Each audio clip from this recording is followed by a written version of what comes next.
hobbyists, tinkerers, people that just like to mess around in the garage. I mean, right under your nose, there's a welding school here with small classes, and our buddy Jason just wants to teach you everything about welding. The name of the company is Underground Metalworks. You can find them at underground-metalworks.com. Like I said, Jason, he's a BDM.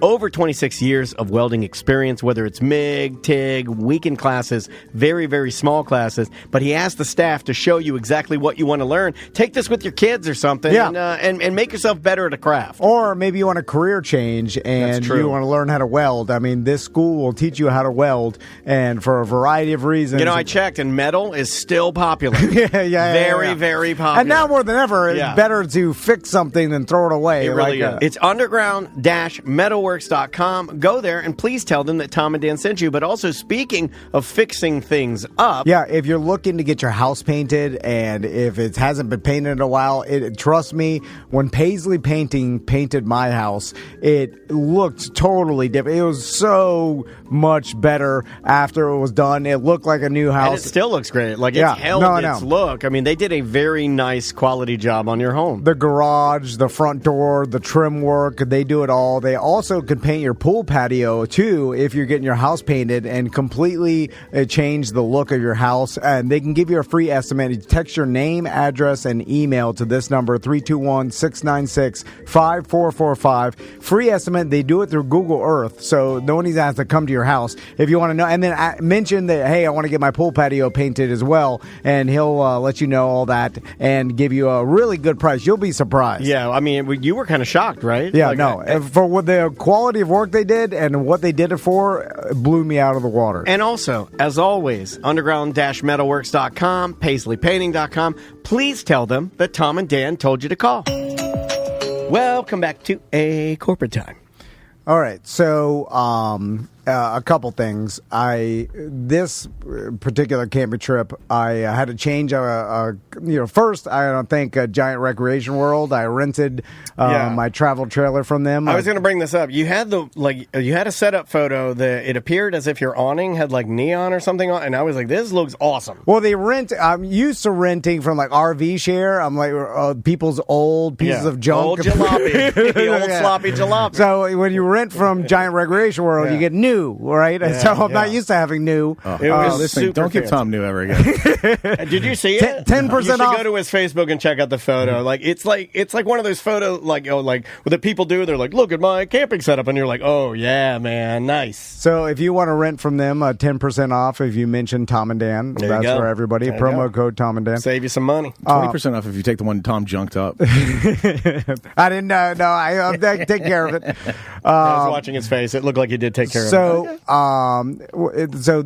But because this year, my niece had to go up to a bigger size four-wheeler, we had an extra adult four-wheeler that I bought from actually the guy who builds our couch every year, Josh. So I bought his four-wheeler. Yeah, he said you really lowballed him. He builds his couches all the time, and he said you stole his four-wheeler. No. I mean, you take advantage of our listeners like crazy.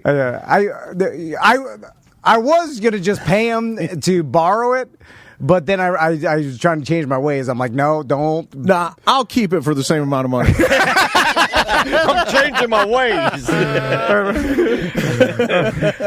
I thought about. Let me see. I'll give him $200 and 3 gravedigger storage. I thought about just because that was just sitting in my garage. The problem, the whole problem with all this. The whole problem with it is the vans. If there's one thing that they thirst for, it's 4-wheel riding. You guys are out there every afternoon, right? Like you can't even keep. It's like, hey man, we're either on 4 wheels or dead. We do it once a year.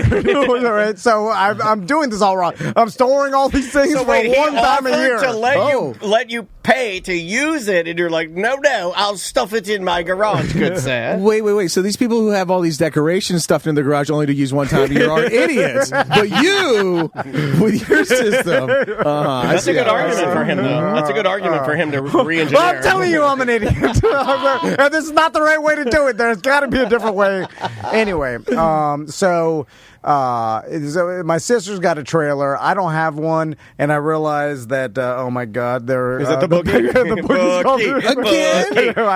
If you're just now listening, this is the bookie that's been trying to track Tom down for 3 weeks. They called me during Thanksgiving dinner. Yeah, wait till he breaks in your house on Christmas Eve. They're tearing your Christmas tree apart. Steals your stuff like the Grinch. Stomping your Xbox flat. I think my Bitcoin transfer it disappears for a while, and then I'm like, yeah. Then all of a sudden it pops in there. That's the waiting. Where is it in between? Anyway, no one knows. So then verse.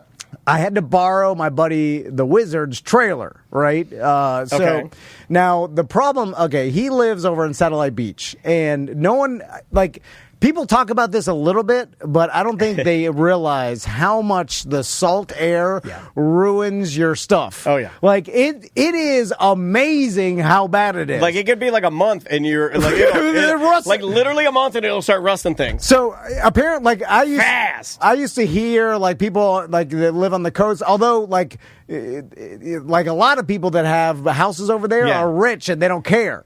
Right, so they have to buy a new air conditioner. My dad would never buy me a good bike because we take it to the beach. He would be like, "I ain't buying you a good bike because you leave it there." We'd spend a month there during the summer. In 1 month, your bike will be destroyed at the beach. Destroyed. We've left the kids' bikes there for 2 weeks, and the rust dots will start appearing on them. Just 2 weeks, and it's everything too. If you have outdoor fixtures or let's say you buy a nice, everything. If you buy a nice, just a decorative lamp that let's just say is affixed to your house. If you you'd have to go out there every day and polish it. Every day you'd have to polish it. Every day. Wax it up good. It just deteriorates everything. It destroyed Mom and Dad's house that they had. The little beach house. They were always doing repairs. I bet you people live up north with the salted roads. I know the bottom carriage of, undercarriage of their car gets bad, but I bet it deteriorates it fast. People have winter cars for that exact reason. You'll have a car you just used, a junker you just drive during the winter because it's going to rust out and be a piece of junk. I mean, it is crazy how much rust happens if you live near the beach. So anyway, he's got this trailer that he keeps outside. I think I know where this is going. I think a foreshadowing is strong with this story. And he's only lived there for 4 years or whatever. And this trailer was new at the time he got it. All right, I think he brought it down. Well, of course he covers it and waxes it daily, right? So it just sits out there, and it is a rust. I can't even explain how rusty it is. You can't touch it. You have to put gloves on to touch it. It's falling apart as you drive. It is as if it has been stored under the ocean. It's that rusty. It's old I Drive Titanic exhibit. It looks like the Titanic. It's that rusty. Anyway, so do you want me to put up the picture? Yeah. So he told me that, and this it doesn't even do it's real bad. So that's the back. So what's laying on the trailer? At least the tires are good and flat. That's nice. So you know what's a nice compliment to a rusty metal body? Rotten wood floorboards. Yeah, rotten wood. And look at that. There's no reason to replace it. Look at that right side fat boy tire. That right side. Look at it. It's got a nice little bulge on the side there. You're gonna put the air in that every morning. So it's every morning. So anyway, by the way, I probably just rented one on U-Haul from U-Haul, but anyway, those are too heavy. Steal one from a listener. There's plenty of that's what I used to do. And he's got one, and he brings his kid to gymnastics every 3 days a week. So he constantly drives to my house. So I'm like, hey, next time bring your trailer because I need to borrow it for the trip. I would, man. There's something you say that to people at gymnastics. You're no, this is to the wizard. Okay, I thought you were talking to a lizard. No. The wizard he comes over to my house 3 days a week to wait for his kid doing gymnastics. Anyway, so we bring to this trailer, and he's the back of it is kind of essentially where the hinges are. They've kind of rusted pretty good, so just watch it because you don't. Oh, is that how you fix it? The old watch it. Watch it. He's like, don't just watch it. Don't stomp on it or whatever. It's it's rusted pretty good. I was like, okay, no problem. So then I load the four-wheelers on it. This is Wednesday, right? The day before Thanksgiving. I load all the four-wheelers. And you don't want them time to sit on there and sort of marinate, right? On that thing. Because isn't it funny that thing's almost, like things that are really rusting out, like the rust gets inside there, but the integrity of the whole trailer will look fine, but inside it's all dust already. How does that work? It's dust inside. There's dust inside, yeah. And so, but I guess like a metal can be rusted for a while before it actually the structural integrity becomes compromised. Right. It's not instant. That's right. Slow. It's like prostate cancer. It'll get you by the time you're 130, but you're good. Anyways. Don't put your prostate next to the ocean. So rinse it off at least. So I load the four-wheeler, and this thing, the back gate of this trailer, it acts as a loading ramp too. So then what a feature! So a utility trailer must be one of the new trailers. No, that's how most utility trailers are. The back gate is also a loading ramp that you drive your lawnmower on or your whatever you're hauling. So that back gate, I'm driving, and then as I'm driving the four-wheelers on there, I notice, the hinges, the rust is falling down. It looks like a Final Destination. Like you're driving over the bridge, you start seeing the bolts come out. And so I'm like, my God, he told me it was, kind of sketchy, and, but I was like, so this is your fault. So then I'm like, I need to go get some non-ethanol fuel for these four-wheelers, which another thing no one ever talks about is, you cannot put regular ethanol fuel in small engines. It'll immediately ruin it. It ruined Daniel's scooter. It ruins everything. Yeah, it did. So it immediately gums up the carburetor, and then if you let it sit for 1 week, done. So I have to drive up to Wawa. So as I'm driving up Wawa, I get to the light where Lake Howell and 436. Sure, yeah. So I'm sitting there, and then I'm like, all right, I go to take the turn onto 436, and then I hear, and then I'm like, what the hell? And then I turned down my wrap.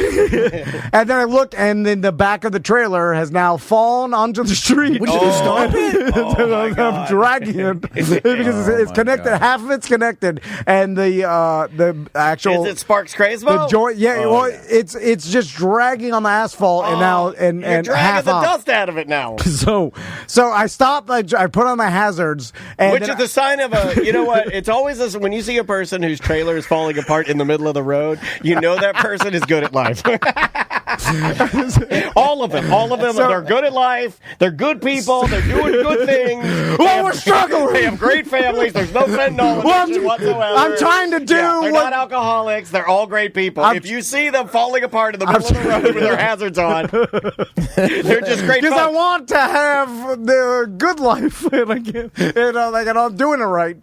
I just buy a brand new trailer. Yeah, and I was borrowing my buddy's rusty ass.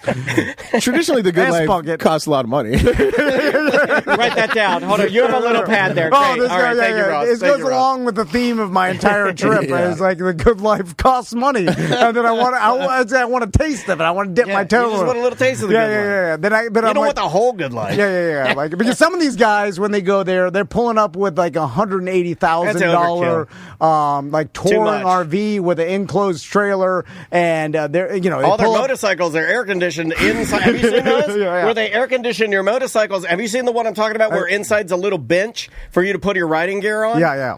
And it's all air conditioned, so you can pull your bike directly in and take off your boots and your gear. They could ride the motorcycles on there straight and then reverse out. I was like, I'm trying to load 4.5 motorcycles on a 2.5 car on a trailer meant for 2 of them. And I'm like, 4 will fit. It's not even made for motorcycles. It's made for lawn care. You got a lawn care trailer. But isn't that kind of your friend's fault for not having better stuff for you tomorrow? Yeah, that's what I said. All right, we have been because I immediately text them and I was like, look what happened. So you idiot. So now I'm on. What did he say though? Because his replies are the best. Excuse me. The wizard has 0. He does not care. Hopefully you texted him. Look what you did. So this another thing rich people aren't used to doing, which I've been used to doing my whole life, is when there's an emergency and you're in the road.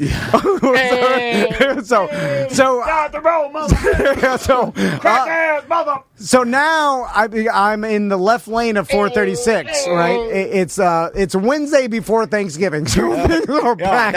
Nice and chill. Like people are like they got off work, they're preparing for Thanksgiving, and it's packed, right? So I'm in the left lane of 436, the middle of the road. Like in the middle, because there's no my trailer to get my my truck and trailer with the 4-wheelers. I also thought that the trailer's falling apart, and then the other parts would fall. I would have thought that. So 100%, I thought that you were going to say that you're going to have to drive each 4-wheeler by itself into the gas station. I was going to, I'll kill myself. I will cancel Thanksgiving if I had to do that. I'll leave everything there. I run back there, and then so now it's held on by one bolt, and half of this heavy ass steel utility trailer ramp is now on the ground, scraping against the ground. So I'm lifting it up. Now, the car behind me has its blinker on to try to get around me, but cars are flying by, so they're just stuck. Not going to let you having an emergency stop them from getting a steak and shake. So I feel obligated to look at the driver and then apologize with my hands. Don't do that. No. Get to work. Get to work. Stop apologizing. And then try to point at the trailer and be like, it's he rusty. Knows. Just start lifting it. Don't tell me that. Well, I don't know I will lay on my horn. I say, stop telling me what you did. I know you're an idiot. He can see the big rusty gouge in the road leading right to your trailer. He knows what's going on. You need to lift the rust into the rust and then drive out of there. So, and then not only is there's a line of cars, all with their blinker on trying to get around me. It's almost like people are shopping. And now I'm trying to lift this gigantic, heavy-ass, rusty gate back onto the trailer to secure it with a tie down just to get so I can limp back home. Are you worried that when you go to lift the gate at all that it might just deteriorated your hands? Yeah, I just started kicking it down because the other bolt is so rusty that it just breaks off too. So then I just take the whole ramp and you saw the picture of it. I end up that's how I'm taking it back to him. I'm like, here's your POS trailer, rusty piece of junk. Thanks for nothing. Do that move where you pull the pin out. I like a good thanks for nothing. Let it push it into and let it hit his house. Do that move where you just let the trailer roll in. Anyway, bring it back and as you drop it off, ask to borrow something else. Put something you want to borrow back in the trailer and borrow both again. So, and then we get there, we set up camp, whatever. Aren't you freaking out after that? You're fine. No. I'm used to this stuff. What did you just brought the piece of ramp to utilize to get the bikes off? I left the ramp and then I just took the trailer without the ramp and then just loaded them in by hand. Oh my God! You lifted the 4-wheelers? Oh, everything's lifting and loading. So it's 85% lifting and loading. You're like I don't know what you're an Egyptian. There's 5% relaxation, 8% diarrham you gotta from poor diet and drinking all weekend. Hot dogs and beer, buddy. Hot dogs and beer. So part of why I like this trip is because the kids get to run around in the woods, right? Because I like the woods. Running around in the woods is an underutilized, super fun thing to do. And especially if you live around here, where are you going to run in the woods? Yeah, there's so they don't get a chance because we live in a suburb or whatever. So running, we have to take them camping to run in the woods. And this particular area of Croom Forest, there's a kid riding area that's 5 acres that's surrounded by a fence that all the kids in the campsite they go and play manhunt in the middle of the night. So that's the Mel Gibson Memorial Park, right? So they'll go out there and all the kids will play manhunt, and I go with them. What is manhunt? I think I asked you this. Yeah, tell us the difference between that and say hide and seek. It's essentially the same. Sounds more sinister though. Manhunt sounds like the person at least has a pillowcase on their head. It's like an older kid version of hide and seek, but it's exactly the same. There's a seeker. They actually call the seeker during manhunt. Well, he should be called the man or the manhunter. And so the hunter. And there's always each day there's different groups of kids because people will get there, camp, and then leave. And we're staying there Friday, a Thursday to Sunday.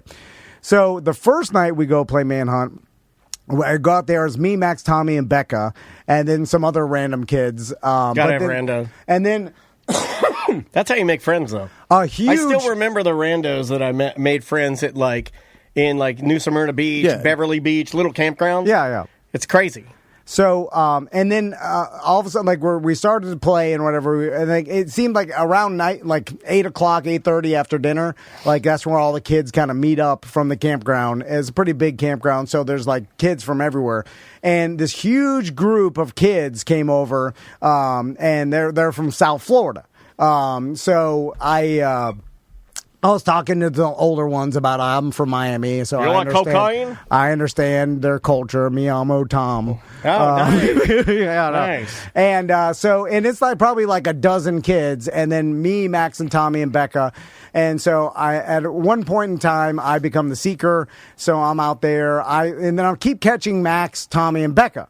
And then like because they're not that fast, and so easy to catch. And then I'm also you have trackers in their clothes, so they're easy to find. Also, I sort of feel like subconsciously you're going to look for them, right? Because you don't know what the other kids look like as much. Yeah, right. Maybe, I recognize their voices and stuff.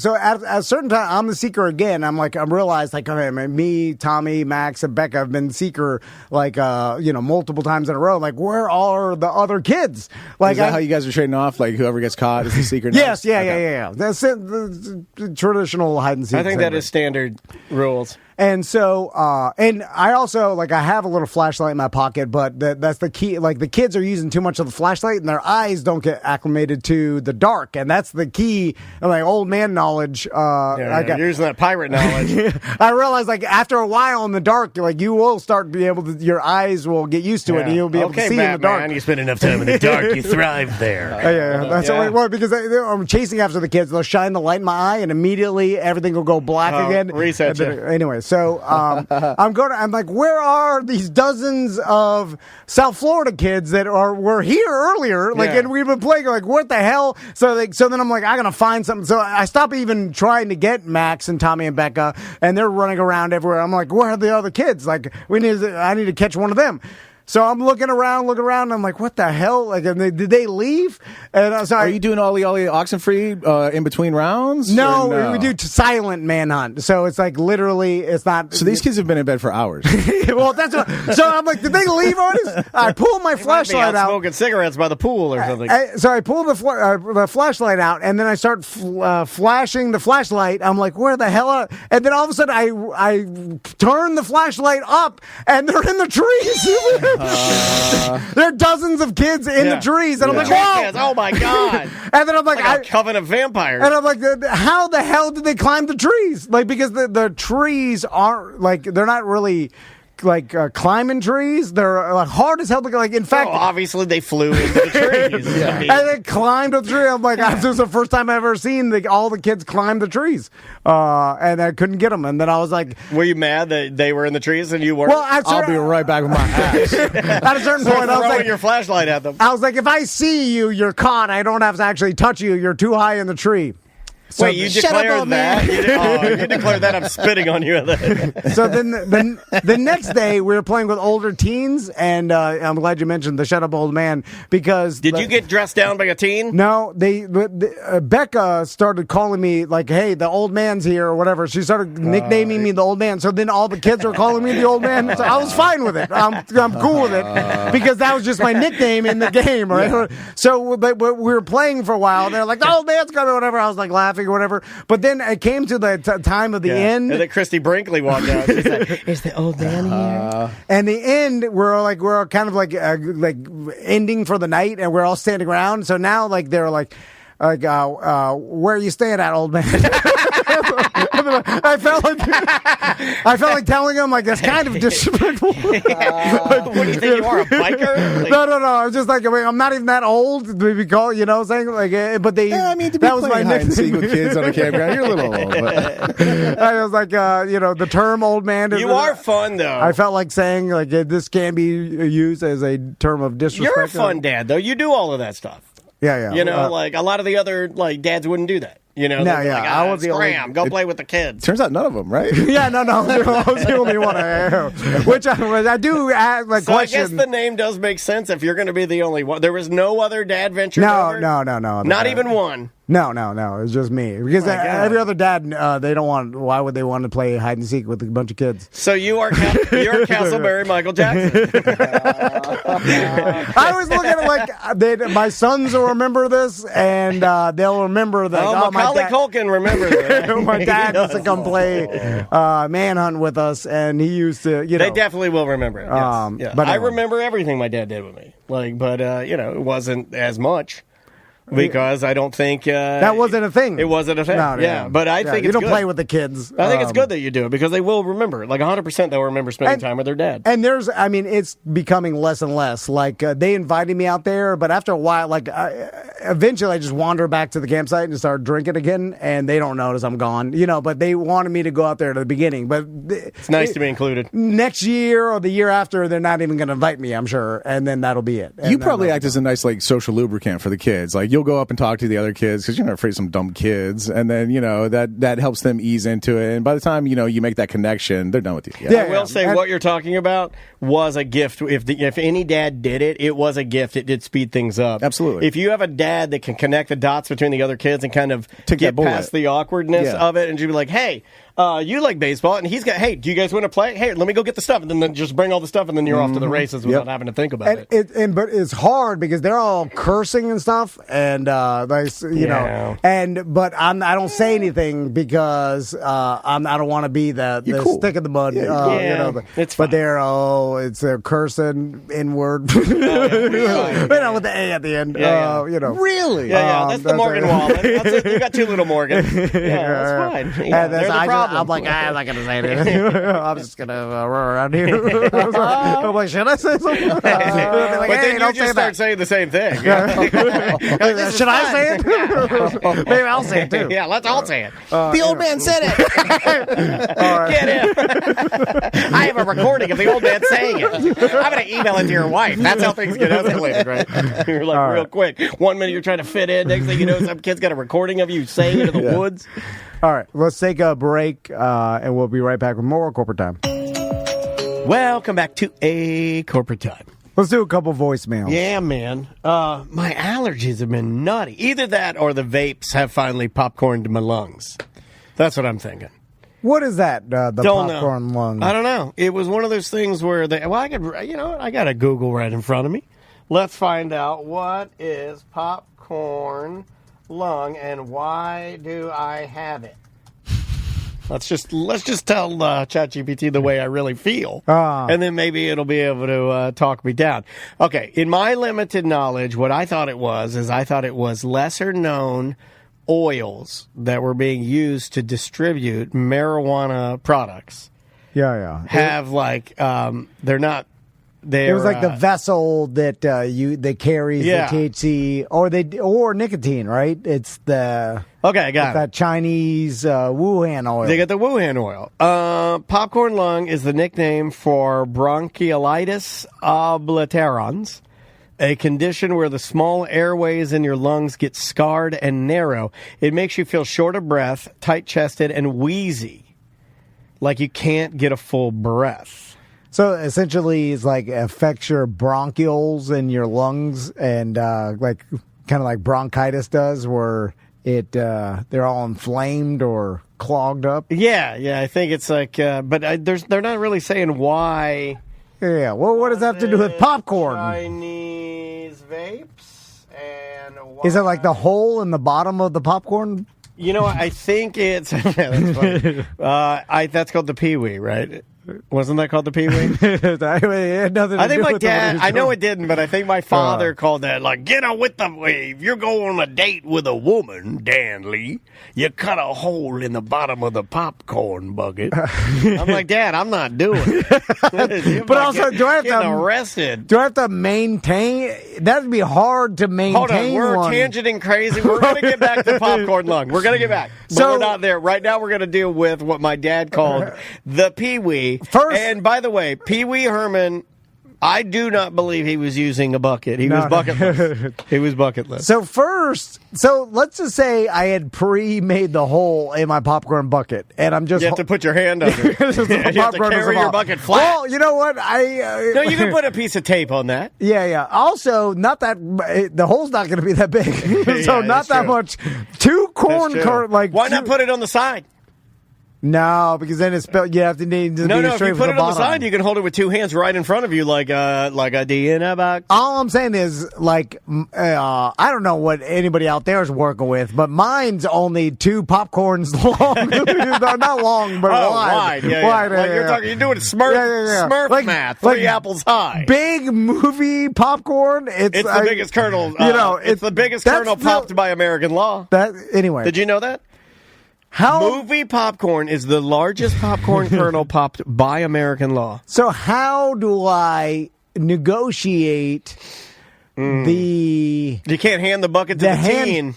You can't hand the bucket to the teen. You have to hold it and be like, no, I'll hold it. You scoop into it. Yeah. And God forbid they look inside. And also... You put a rag over it until they... Hold on. Who's digging around in there? Well, hopefully your date. That's was the whole idea, right? You're just squidding some handful of... popcorn from the top. Yeah. Are you a one? You're not like, what's in there?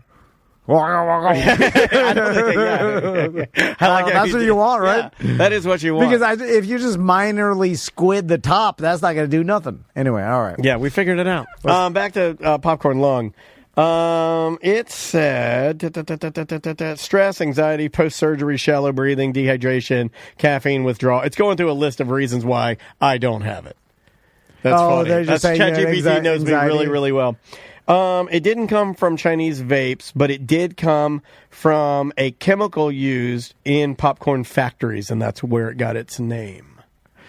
Oh, so it was it was a long-term inhalation of chemicals like industrial fumes, chlorine, ammonia, and certain flavoring compounds caused it. There were these workers in the early 2000s that were working in, and this is why things get dumb names. I guess it's not that dumb, but it does confuse people. These particular workers in the early 2000s were working in a microwave popcorn factory, and they inhaled large amounts of diacetylene, a buttery flavoring chemical, and it destroyed their airwaves. Huh. So just don't eat microwave popcorn and you'll be fine. No. Well, they're working in it, but 8 hours a day. But still, microwave popcorn, nobody smells that it doesn't smell like popcorn. Microwave popcorn has never smelled like popcorn to me. Yeah. I can't do it. It's like it tastes, it smells, it's off. It doesn't smell like popcorn. Like a chemical. Yeah, it does. It's very chemical-y. It always has like a chemical. It's almost like I get the same thing from like a diet soda. It's never going to taste like legit good. Anyway.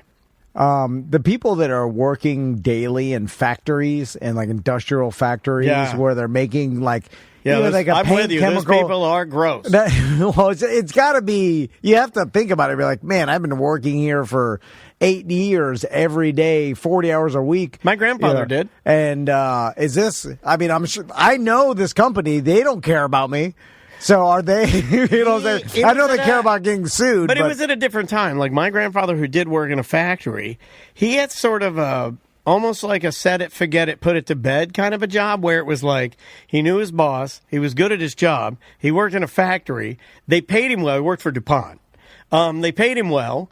And he just kind of like went there and left it there. You know what I mean? Like it was like a good, for all intents and purposes, he painted the factory life as like, it was a guaranteed, easy, good job. Yeah, no, for sure. What I'm saying is like you're producing, there's chemicals involved, it's in the air. Oh, you don't know what's in there. And they don't want you to know what's in there. They're damn sure not going to tell you what's in there. And then I wonder if a lot of people I'm sure he was gassed crazy in that in the factory. Yeah, like because all this he died early. Yeah. And like if they don't attribute whatever you got to that, who knows? That could have been they can't 10, 20 more years before they're like, wait a minute, everybody's getting leukemia in here. Yeah. And then you hope that they investigate it 30 years down the road. Right? But by then you change it or no, it's absolutely not. But let's try this voicemail right here. I think you're going to like this one right here. So I have 4 shirts. I've got 4 bowls. I've got 4 plates. I've got 4 forks, 4 knives. I literally have maybe 5 t-shirts, 5 pants, 4 pair of shorts. Same thing with socks. I am a minimalist, but it's a mental illness. I just can't stop throwing my shit away. I have the reverse of what a hoarder has, where if I don't use something for like 2 weeks, I'll throw it away. Even if it's brand new and it looks good, it works fine, I will throw it away. I don't donate it. My fiance likes to take it to like a donation box or something, and I get frustrated. I'm like, let me throw my shit away. I want to throw it in the trash. I want to see it in the trash can. So sometimes I'll break something so I can throw it away without her taking it out of the trash. I think I have attention to this because I'm really good at throwing stuff away at the house, and it drives Andrea crazy. But yeah, if there's like I'll brand new stuff in the packaging, I'm like, well, we don't need it, and she's like, well, we'll give it to somebody. I was like, no, we won't. You're lying to yourself when you say that. When there's something new in the package that you don't need, and then your significant other says to you, well, why don't you just give it to somebody? The reason we're not giving it to anybody is because A, nobody wants it. B, you're not going to do that. Yeah. And you'd rather it be thrown away than give it to someone. No, I mean, that's funny, but no, I'd rather... You'd rather no one have it, and then someone... I'll go back to what you're saying. I would only agree with you if the person that needed it is watching me throw it away. You see what I'm saying? I need them to feel sad. So, but yes, I mean, it's like I'm with him. It's also easier.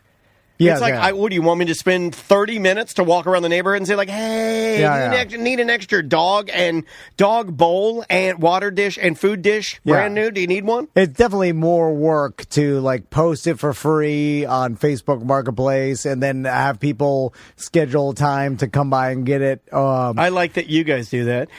You could also I'll give you and your wife some compliments. I like that you guys sell things that are in good condition to other people. But you could also just put it out by the curb, by the trash, and put it on Facebook Marketplace and say, hey, it's out here, and then it's best of both worlds. Like, they'll get it. If someone goes and gets it, good. If the trash guy gets it, good. With whatever happens, it's fate's decision. Now, how do you feel about looking out and you see kids playing with it? I don't care. Whatever happens to it after, but then they leave it in the street. Oh, well, I don't know. Yelling at them. Stop playing with my trash. So, back to this guy, his mental illness about, like, minimalists. It's better than the opposite because you're never trapped in your own prison of garbage that you created. He could be trapped in a different kind of prison. Well, he's trapped in the I can't ever accumulate things, but that is almost better. You're lighter. You could leave at any time. You don't have this all. I mean, the what we're all doing in accumulating all this garbage and storing it in storage units and stuff. Like that's that's hinders your life. Why are we going so far to storage units? I think we need to look no further than just the average 2-car home garage. Yeah. I am the only person that I know of my friends and my neighbors, none of my neighbors. Yeah. In my townhome building, there are 1, 2, 3, 4, 5, 6 units, okay? Out of 6 units, I think I'm one. I'm the one. I'm the guy that puts his car inside. Yeah. Everybody else uses it either as a hangout, storage, Stu and Sue, they have, multitudes of files that they use because they've been working in the city for, 30 years. Actually, they might have just started pulling their car in. I got to give them credit. I think I think we have 2 out of 6. That's not bad. Well, society's telling us put up Christmas decorations, Halloween decorations, now even inflatable turkey. Where are you supposed to keep all this stuff? That really bothered you, didn't it? I'm mad at that. Where are you supposed to keep all this stuff? Like, it's a good question. It's the storage unit, I guess. So then, which would you rather do? Serious question. Would you rather rent a storage unit to put all your extra stuff in and park your car in the garage, or fill your car's garage full of the stuff and park on the street? There are no bad answers. I wouldn't judge you either way. But I think most people, based on what I just said, would rather fill their own garage and park on the street. You're not having to spend extra money. Well, that's the bill, and then they prey on this mental illness, and they keep raising the story. So all of a sudden, like I want to own a storage unit so bad, dude. Every month, you're like, God, I'm now paying $295. We got to fix. Started off with $99 a month. We got to fix for this, and then it makes you so mad at yourself. Wait, are you my client? And we're up to 200, and you got more stuff? Yeah, I can cut you a deal. 300, you get a bigger unit. I'll help you move it all in. That's how they do it. I've seen them do it. They'll be like, hey, we got some guys on site who'll help you move it.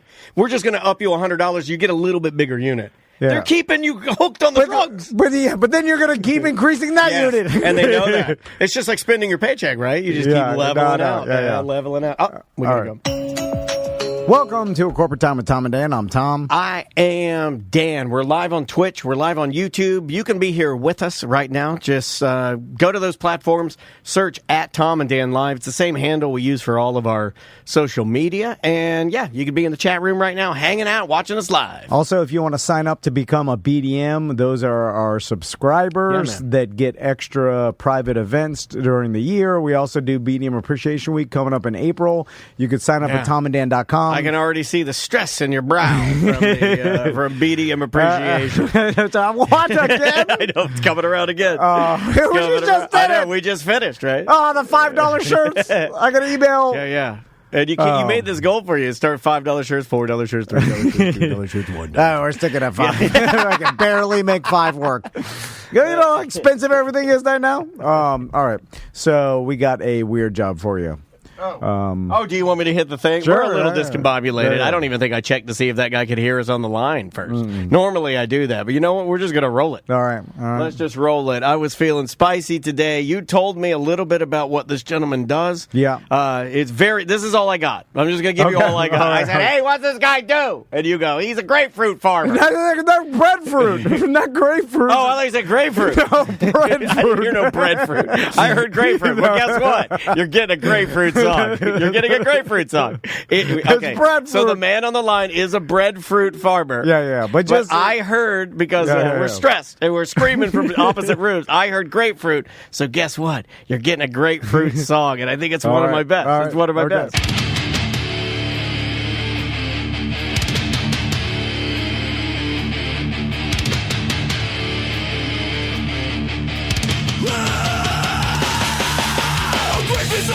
But there's also grapefruit.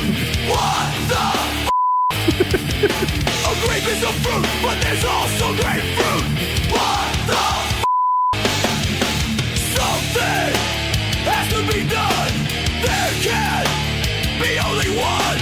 Grapes versus grapefruit. Fight. All right. That kind of works if you just replace bread with grapes. It's the same thing. Yeah, it's not bad. On the line with us is Patrick. How you doing, Patrick? Good. It's Tom, right? Yes. I'm here, and Dan's here. Yeah, I'm also here. Hey, Dan. Thanks for being here, man. We appreciate you taking the time to tell us about because, we and this is Tom's genius. All jobs can be weird. And so now we're here, like, it feels like 10 years later, and now every job we get, I can find something weird with it. So, hey, thanks for the time, man. We appreciate you doing this. So you got it, man. And I've been called weird before. No, it's a compliment. In this day and age, man, we need more. Yeah, we need more weird. So, in fact, so unique, Patrick is the only one in the continental United States to be doing this. So that's how unique Patrick's job is. Wow. So Patrick, what is your weird job? All right. So one of them is I grow breadfruit in Big Pine Key, and breadfruit's a superfood originally from like Polynesia, and it made its way all the way to Hawaii, and then about 300 years ago, it made its way to the Caribbean. If you ever remember the story, Mutiny on the Bounty.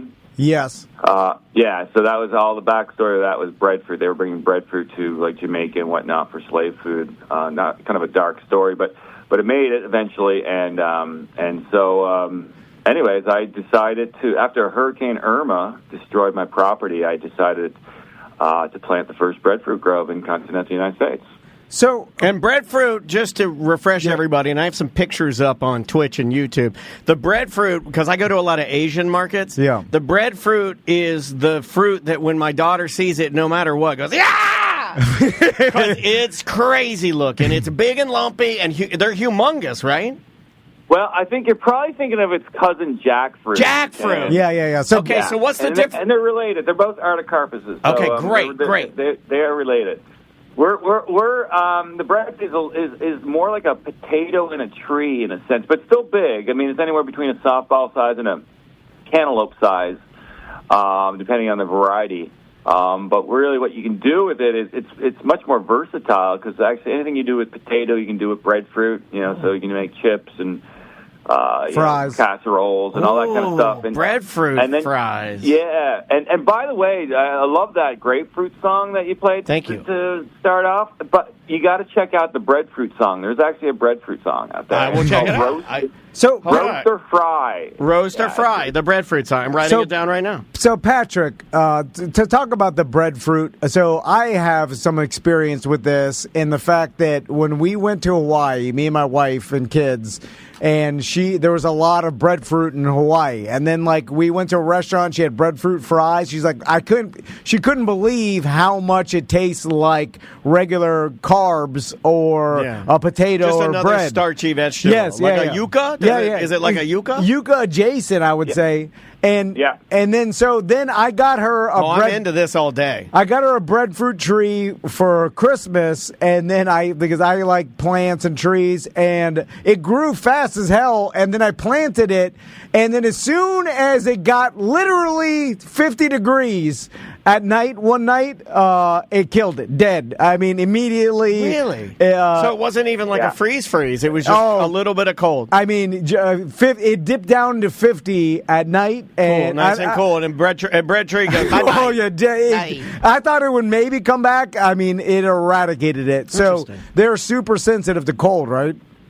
Yeah, so that's one of its, the one flaw to it, in a sense, is it's super sensitive to cold. And that's why, historically, the only place that could grow it in continental United States was Key West and the lower Keys.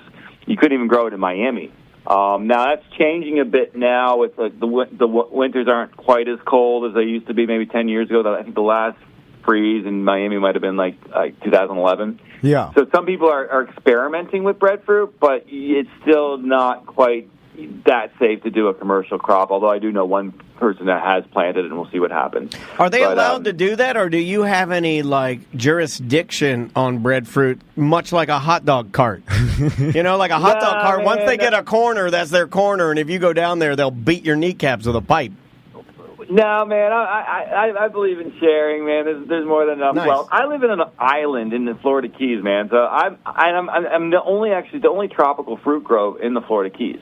There's no other agricultural, land agricultural project. Crazy. Oh, not even key limes? Key limes are over, man.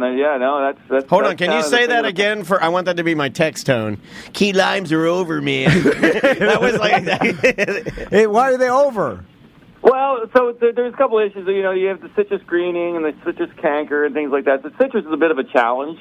That's one of the reasons. Really? And it just doesn't grow like it used to grow in the Keys. So, yeah, no, I'm not saying there's not key limes around. I'm just saying no one's really doing it in any kind of, capacity. Where do they get the ingredients for key lime pie? Well, Excellent. Usually your key limes are coming from Mexico, bro. Oh, no! Mexican key limes! Oh, my God, I'm glad my father's dead. Well, I'm not glad my father's dead, but I'm glad he doesn't say, he'd be shaking his fist. Key lime pie was his number 2 favorite pie, behind lemon meringue. That's Mexican lime pie. Yeah. I mean, you got your home, homegrown limes and stuff like that. They're Mexican key limes grown right on the coast of the Gulf of America. Yeah, that's right. Yeah, we mix them both. Both things can be true. So, Patrick, back to what your job is. So, you have, a bunch of breadfruit trees. How many exactly is it, can you grow on your small island of Big Pine Key? Well, so I have 2 acres, right, which is not big, but it's for the Keys. It's actually quite large piece of land. I have about close to 40 right now, and I have about another 150 in pots, and I plan to plant another probably 20. My goal is to have about 60 when I'm fully finished with this project. As far as planting it out. And then the goal is actually to get other people to plant it. Like since I've started, like the interesting part is like no one knew what breadfruit was until I started doing this. Or most people didn't know what it was until I started doing this about 6 years ago. And so now it's been a lot of education. And one of the ways I do that is I actually partnered with the only breadfruit vodka distillery in the world. Called Mutiny Island Vodka, and they're out of St. Croix. So we make a vodka from the breadfruit as well, and so that's another side hustle that I do. Oh, that's awesome. As well. Now, are you surprised? Like just like me and my wife were, at how interesting the breadfruit tastes and how close it is to an actual potato. Do you find that most people are surprised? And that they never heard of breadfruit, or when they taste it, they're like, "What the hell? This is a fruit?" Yeah. Honestly, I don't think I've ever had it. And it's crazy. That kind of sucks because I like trying new things. It's weird that I've never had it. It's more like bread than yuca is by far. Like I've had, everybody's had yuca fries and stuff. Like, oh, this is interesting. This is a fruit. Yeah, but like when you have breadfruit fries, like. You're like, no way this is a fruit. Like, this is a potato. Yeah. Like, it's that close. Exactly. What's the money, swap on that? Like, your potato is to your breadfruit. Like, what's the cost? Like, are potatoes still king because they're a kind of a massive crop? Well, I mean, the thing is that breadfruit has been an underutilized crop, and that it's just in the last, I'd say, 10 years, really, where there's been this movement. It's really, you don't get much money for breadfruit. Now I do because I charge much more because I got the only grove in United States, continental United States, and this and that, and so my marketing's a little different. Yeah. But I mean, if you're buying it in like Puerto Rico or Dominican Republic, it's pretty cheap. It's a staple crop. That's the thing. Like one tree, here's the deal. One tree can feed a family of 4 for a lifetime. It has the potential of like really, eradicating world hunger. And a tree, don't say that. The breadfruit actually has, compared to any other staple crop in the world, like corn, potatoes, wheat, rice, it actually sequesters more carbon than like even most trees. So it's actually really good for the environment. So you're, by doing breadfruit, you're getting those two things. And then the other thing about it's so versatile that it actually can create a lot of entrepreneurial jobs. You can actually make a gluten-free flour from breadfruit, and that's pretty much the biggest thing people are doing these days is making gluten-free flour. And that obviously has a great shelf life because one of the challenges with breadfruit is the shelf life of it. It unlike a potato, it does ripen very quickly. It's pretty cool when it's ripe as well. It becomes sweet and very. You can make cake from it, and you can put it in your smoothie, and you can eat it raw. Then, it's so versatile that's what's the fun part of it. People are always making new dishes and new things. Every time I go into the breadfruit world, I see something else happening. So it's a very exciting crop, and I think it's something for the future. I think some people are challenged to try it because maybe they're ignorant like me, and you can't get it really. Well, you've also been poisoned by the term sweetbreads, and then you confuse sweetbreads with breadfruit, and they're completely different animals. Sweetbreads are glands, but breadfruit, I can get down with that. So Patrick, tell us your story about the Grimmel Grove, and that's where you're farming this breadfruit, and how you got involved, because you kind of took it over and revitalized it, right? Yeah, so it's kind of really got a cool story, and that's part of the whole mystique to the Grove. It's this inventor. I'll just give you a little backstory. This inventor back in the 1950s, named Adolf Grimmel, who I named the Grove after. He wanted to get away from the world. He's like a reclusive engineer. They called him the nicer Adolf at the time. They called him Good Adolf. He was the good Adolf. Good A, yeah. Good A. So, anyways, he came down to Big Pine Key, and then, in the 50s there was no one there, at all. And he decides that two things he loved to do in life was dynamite and pour concrete. So what he did is he dynamites an acre of the property. That's a 1 and 2, or dynamite and concrete. That's 1 and 2. Yeah. And then gardening. How about a hot cup of coffee, cigarettes, sex? None of that on there. Just concrete and dynamite. I like that. That's a real man. Yeah, that is Adolf Grimmel is a real man. He's got a real man's name. So you want to hear something really funny? So after he died in 1997, his house up in he's from like the Detroit area. And his house burned down. And when the fire department got to the house, they put the fire out, and they go down to the basement, and the entire basement is filled with expired dynamite. They had to call in the bomb squad. Yeah, man. This guy's awesome. I like you're sleeping in a house, your basement's filled with dynamite. like how slept like a baby. That's a real man. He slept like a baby. Where you're just like never nervous about your entire not only house but probably neighborhood, your neighbors blowing up. That's a crater. That's a crater for sure. So he's back to the Grove. He's so he's in 1950s. He's dynamiting the Grove out and building up these concrete walls. And then he trucks in soil, and then he goes around the tropical world smuggling fruit trees in for 40 years. And there's all kinds of cool stories of him, like... Hold on, Patrick, real quick. So because I was going to ask you that about farming in the Keys, because a lot of people don't realize the Keys, it's just all rock and like coral and coquino. How do you do it? It's like Miami. It's like there's no soil. My friends, I tell them to plant trees. It's like, I can't. This is rock. Yeah. It's like 6 inches deep. Yeah. And so explain about the process of like even bringing in the soil to be able to farm there. Well, yeah. So you'd have to bring that in. Now, you could do. You got to dig out the cap rock or dynamite it.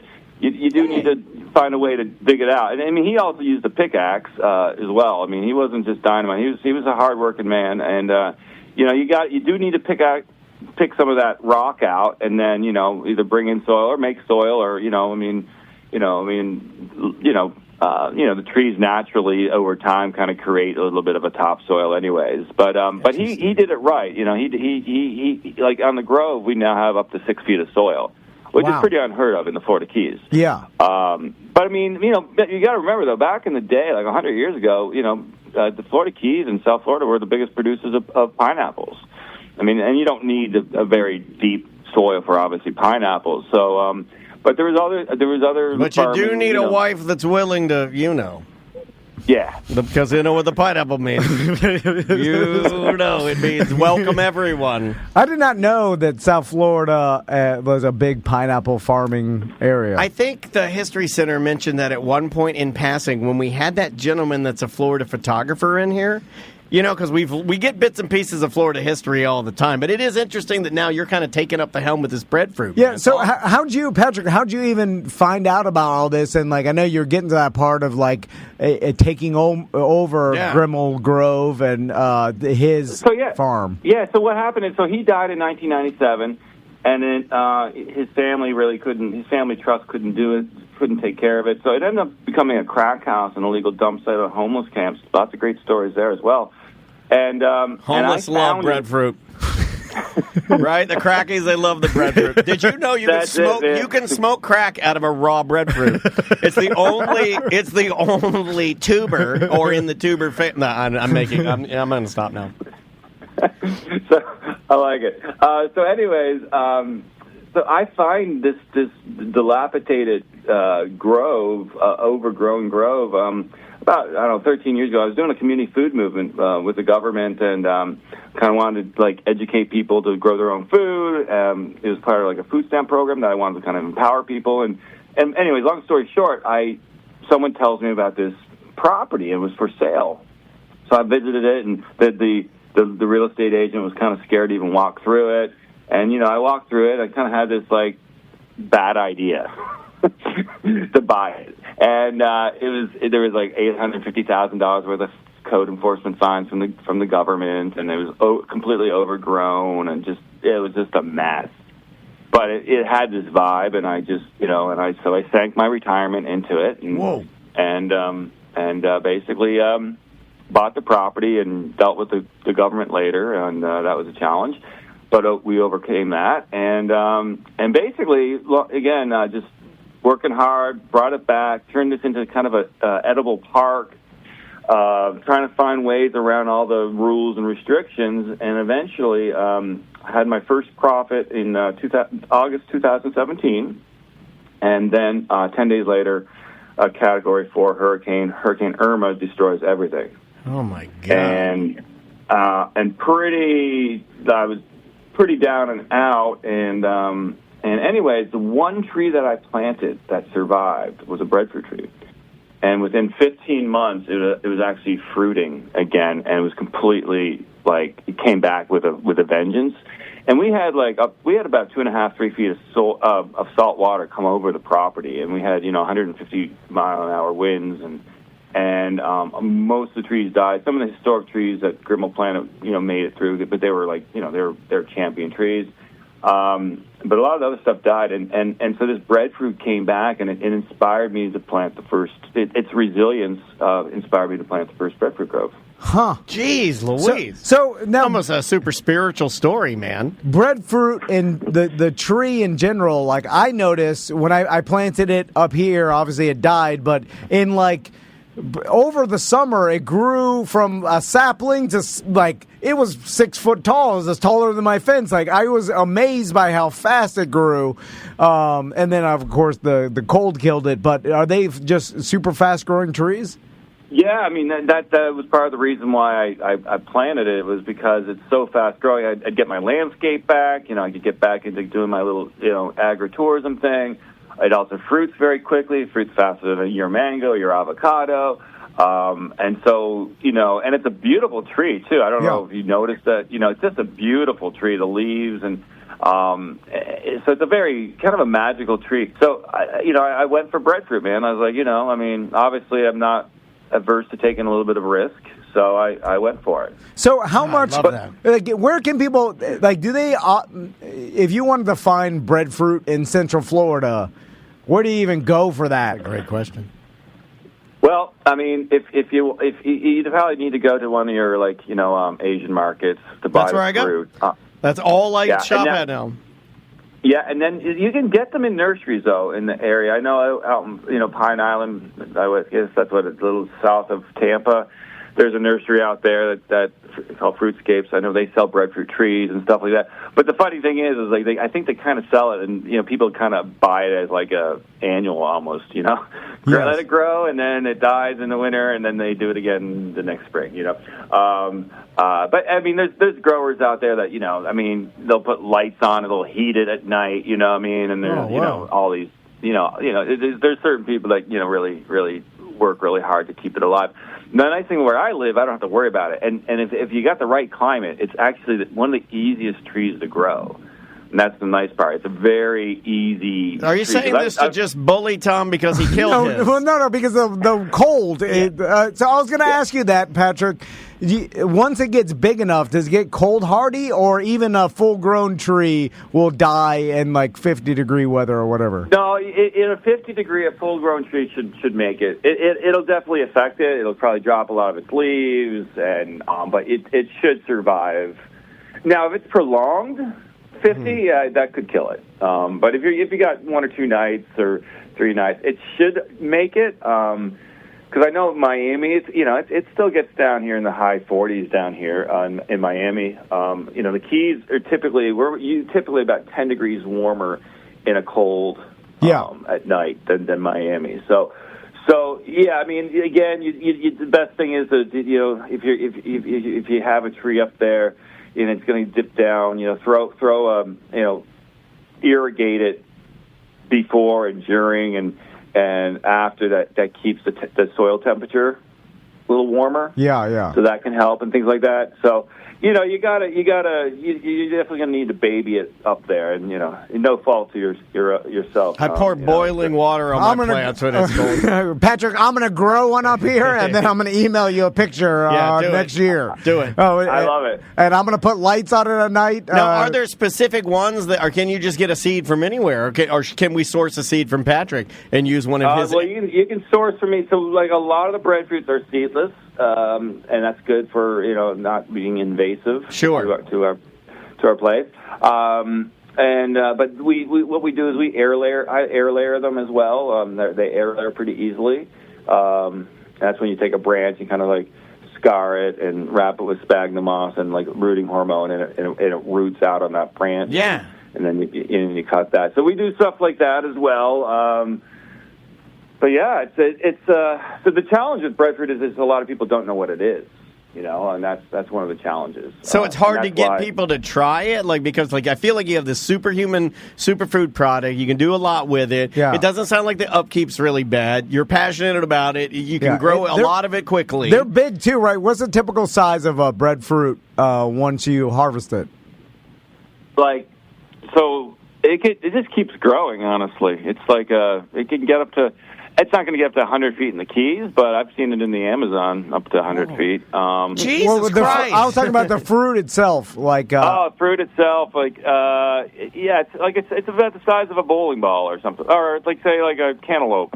All right. It's pretty big. So it's sizable. And one of those can do you have to peel anything off of it to get to the good stuff or anything? Is there preparation that you have to do that's any different than potatoes, or is it pretty standard? The best thing is you typically peel it just like a potato. You peel it. You don't have to. Just like potato. Some potatoes you leave the skin on. Sure. You can leave, depending on the variety, you can leave the skin on if you want. Now you typically cut it in half and you take the core out. There's a little core. Again, you don't have to. It's just the core I would say is even it's like spongier. Gotcha. So you can just take the core out and then just cut it up and fry it up or roast it. A lot of people in the islands, in the Caribbean islands, what they do is they roast it on a fire. They don't wrap it in anything. They'll just roast the whole thing, which is interesting. The skin then hardens and it becomes like a bowl, and you just cut it in half and you just scoop it out. You throw some garlic, onions. And so in the islands, in Trinidad, I have friends in Trinidad and Jamaica, and what they'll do is, they'll go to the beach and they'll just roast breadfruit. And it's savory. That sounds lovely. Dude, I'm telling you, for anybody who's never tried breadfruit, I'm in. It is bizarre that this is growing from a tree. You're when you taste it, you're I've never had anything like this. That's a fruit. It's weird that I've never had it too, and I see that. I see it all the time. It's rare. Yeah. And like Patrick said, he's the only one in the continental United States to be growing them. That's crazy. Now, Patrick, business-wise, going back to making this a job, so you have this grove. I've seen it online, and throw out your website real quick because it's a beautiful property. Yeah, it's grimmelgrove.com is the website, and it is a pretty property, and we don't just grow breadfruit. We're growing all kinds of different fruit trees. It's a food forest, really. 365 days a year, there's something fruiting, and that's the goal, to be able to go outside and pick a fruit every day of your life. And one thing we do is we do tropical fruit hunting tours on the property. And then we do that daily, so it's like a 90-minute tour, and you tour the property, and you try some fruit, and it's a kind of a foodie experience, a thought in history and a foodie experience, and that's kind of how we kind of survive, because we are we're in a tourist area, and agriculture is a very difficult, challenging profession. Obviously, small farms are struggle typically. And that ag tourism is really how we really survive. And actually, this coming year in 2026, we're doing a dinner series, a cultural dinner series. We're doing a taste of Thailand with authentic Thai dinner with Thai dancers and all that kind of stuff. We're doing a jam and Jamaican buffet with music, art, and great Jamaican food. We'll probably have some breadfruit for that one as well. Then we're going to do a breadfruit for the love of breadfruit. It's a 5-course inspired breadfruit dinner. And we're bringing celebrity chef Sam Choi from Hawaii. Oh, wow, man. and he's coming in and he's going to cook up some stuff, and we're going to have like the drums of Polynesia, these fire dancers, Polynesian kind of fire dancers. Man, you're kicking ass. This sounds amazing, dude. If you were in Orlando, you'd see me all the time because you're doing it right. Well, they can't grow here. I know. I just told you. I know. 50 degrees. I heard the whole history of them. Yeah, I can't do nothing. But if I come to the Keys, it's just so far, Tom. Have you been to the Keys from here? It's so far. Yeah, but you're right. And, There's direct. I think there's direct flights from Orlando, though. So, I would do that. I would do that. This sounds amazing, man. Yeah. It's really cool that you've done this and to sink your savings into it and truly believe in it and kind of sacrifice your future to get it going. It's really cool to see it succeeding, man. So Pat, I appreciate that. Patrick, I'm curious to you must be stressed every hurricane sounds very season. calm. Well, no, I know because this is a dream job for me. I love plants, Yeah. and then You're a good host. And- hosting the people. The people Yeah. come, hey, come on in. We're about to start the Jamaican bands Yeah, here. yeah. All right, in the corner. Yeah, yeah. And this most- is you all day. Also, most people have never eaten a fruit from a tree to your table, from tree to table. I haven't. I don't think I have. Which is surprising, right, Patrick? That I'm sure you encounter a lot of people that are like, I've never had a fruit right off a tree before.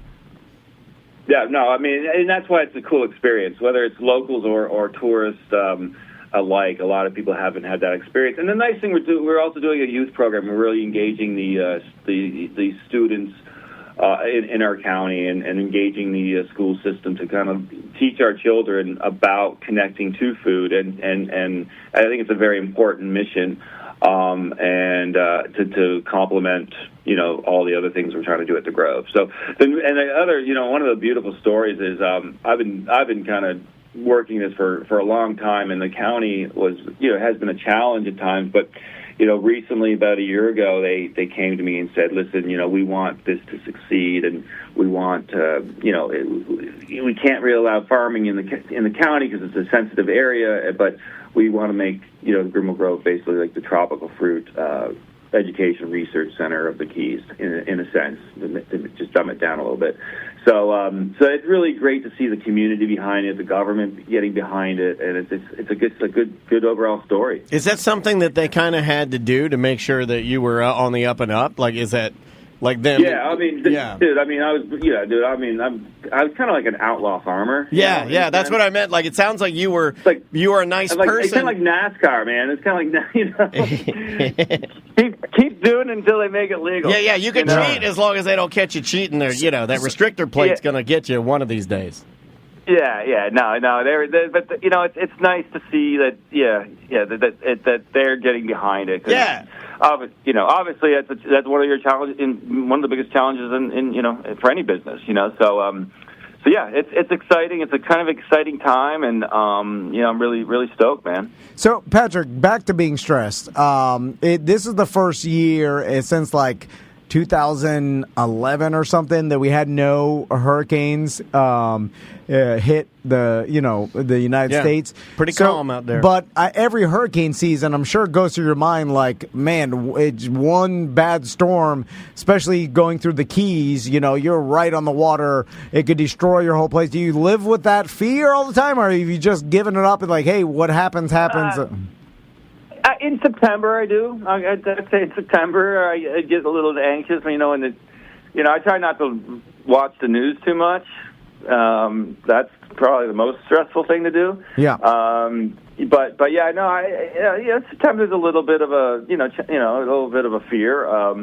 But overall, man, I mean, I don't know. I kind of feel like it's part of life, man. You got to go for it. And I'm not saying I don't get stressed, but I don't have my down days, but yeah, I don't try to live that way, though. Yeah. Well, getting stressed. There's nothing you can do. Everybody gets stressed. It's how you handle the stress. Yeah, I guess. And Exactly. you sound pretty good. Like, you sound like you've come to terms with it, that this is probably what you should be doing. Yeah. It just sounds like it to me. It's kind of a weird, and follow me with this. This might be one of our weirdest jobs. Well, I'll put it up there. Like the fact It's a goodie. that at any year a Category 5 hurricane could come through South Florida like it has before, and then like wipe all this hard work out, right? And so, but the fact that you know that is kind of like you have to live every day. You almost live like you're dying. It's like write that down. Yeah, well, you know what's interesting? You're saying that. So there's this business guy that came to the Grove after the hurricane. That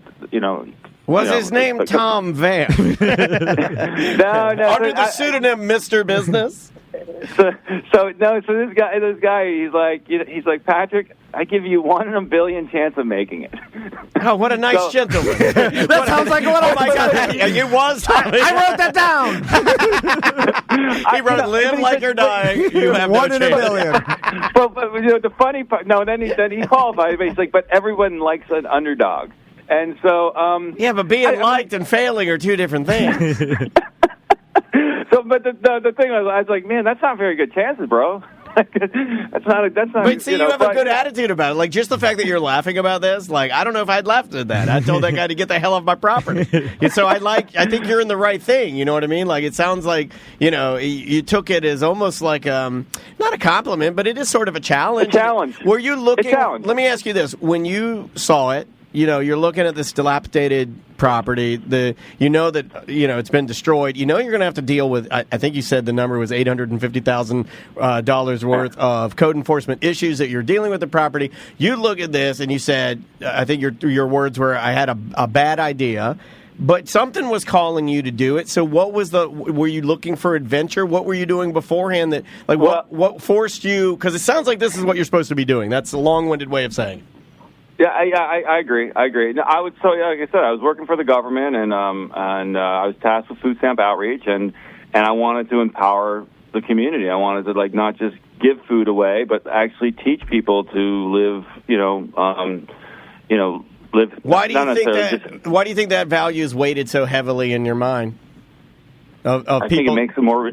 I think it makes a more resilient world and a better community and a stronger community and a more resilient community. I think that's a good thing. I feel like the world has so many fractures and whatnot, and I think food obviously is a gathering point. It right? is a common ground, man. Yeah, a common ground, right? And so everybody needs it. And there's no political divides really with what I was doing too. Either side could really get behind it from their own perspective. So I was in my mid-30s, and I said, you know what? Worst case scenario, I can always go back to the government, or I could always get some job. It's like this is the time to do it, and sometimes I've chuckled. I was young enough and naive enough to go for it. You're also doing something that I think Tom weights heavily too. Is that you're doing it in it's in the area you're doing it. It's like you're not just doing it you're not doing it in the middle of Wisconsin. If this is in Pittsburgh, yeah, thank you. Rough. Yeah, you're not doing it right outside of Englewood Cliffs, New Jersey. You're doing this in Key West, which does make it better because even if you're failing, you just have to look around and you might get a little more motivation. At least I would. Yeah, I mean, during COVID, honestly, I was having a great time. I was like eating off the trees, and I was like kind of, yeah, it's like it's a unique place. It's a unique project, a unique property in a unique place. So being in the Keys. So, are you a married man? Because the ladies in the chat room are lusting after you right now. Oh, my wife left me. Hey, well, you got a whole line. You got a whole line of ladies moving to Key West from our chat room. Yeah. I like that. They like you. They like the cut of your jib. They like the fact that you're motivated, you're laid back, you got a good attitude. Well, wait until he's working all day and never comes inside to give you any attention. I'll cook him some breadfruit. That will be a problem. So, Patrick, going back to because when you were talking, I thought about this, where we have lost our human connection to food, the land, and what it meant to grow your own food. Nobody does that obviously anymore because we left to live in a society that we do not. It. And so, but we did that for hundreds of thousands of years, and that's how we survived as humans. So there was always that connection of growing your food or killing your food, and knowing what that means, and appreciating it more. Well, it was hard. There was a responsibility too, right? Like you weren't wasting it. You were killing something, and you knew the responsibility of you taking that life was to use every part of the animal because you needed to do that. And it was hard to do. It's hard to grow a plant. Like things go wrong and stuff. So there's like a willpower trait out there. I love the tourism fact of what you're showing people, and you're giving them a glimpse of what that means. Like, here's where the fruit is from the tree. We're going to eat it right off the tree. We're going to understand how to cook it. Like all that. That's awesome. I think people get something from that. I agree, 100%.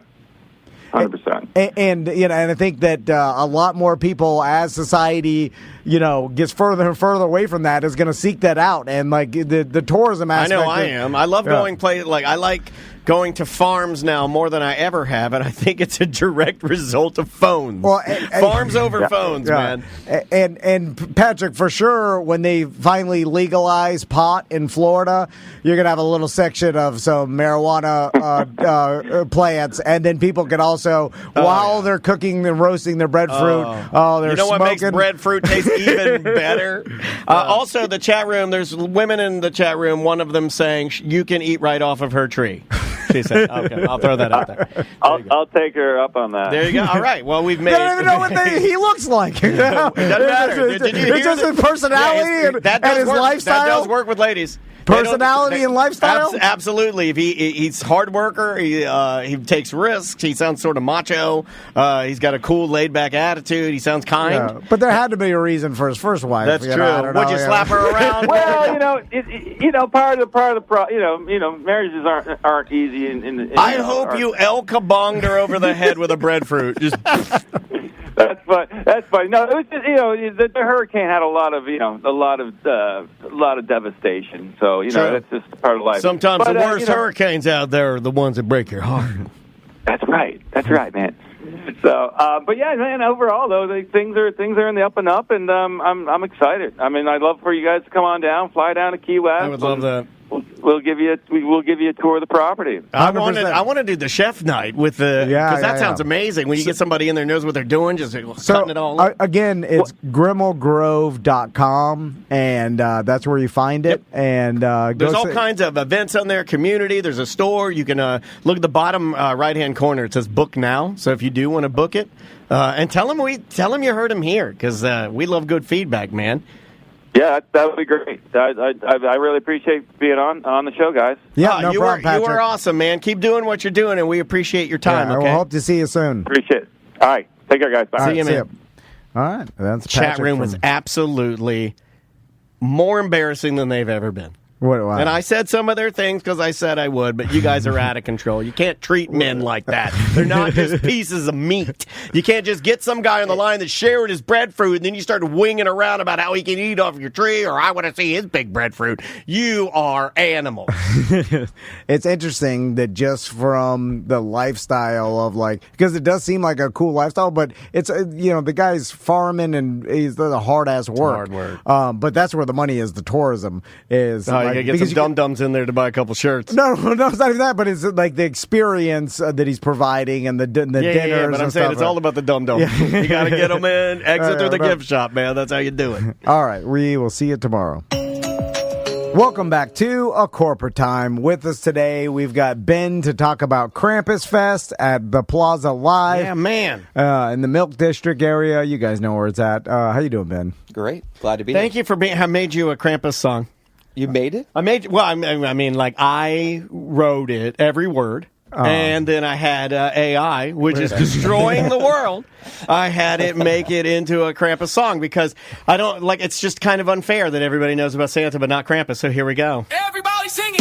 Everyone knows about Santa. Folks claim that he's the best. But what do you know about Krampus? Find out at Krampus Fest.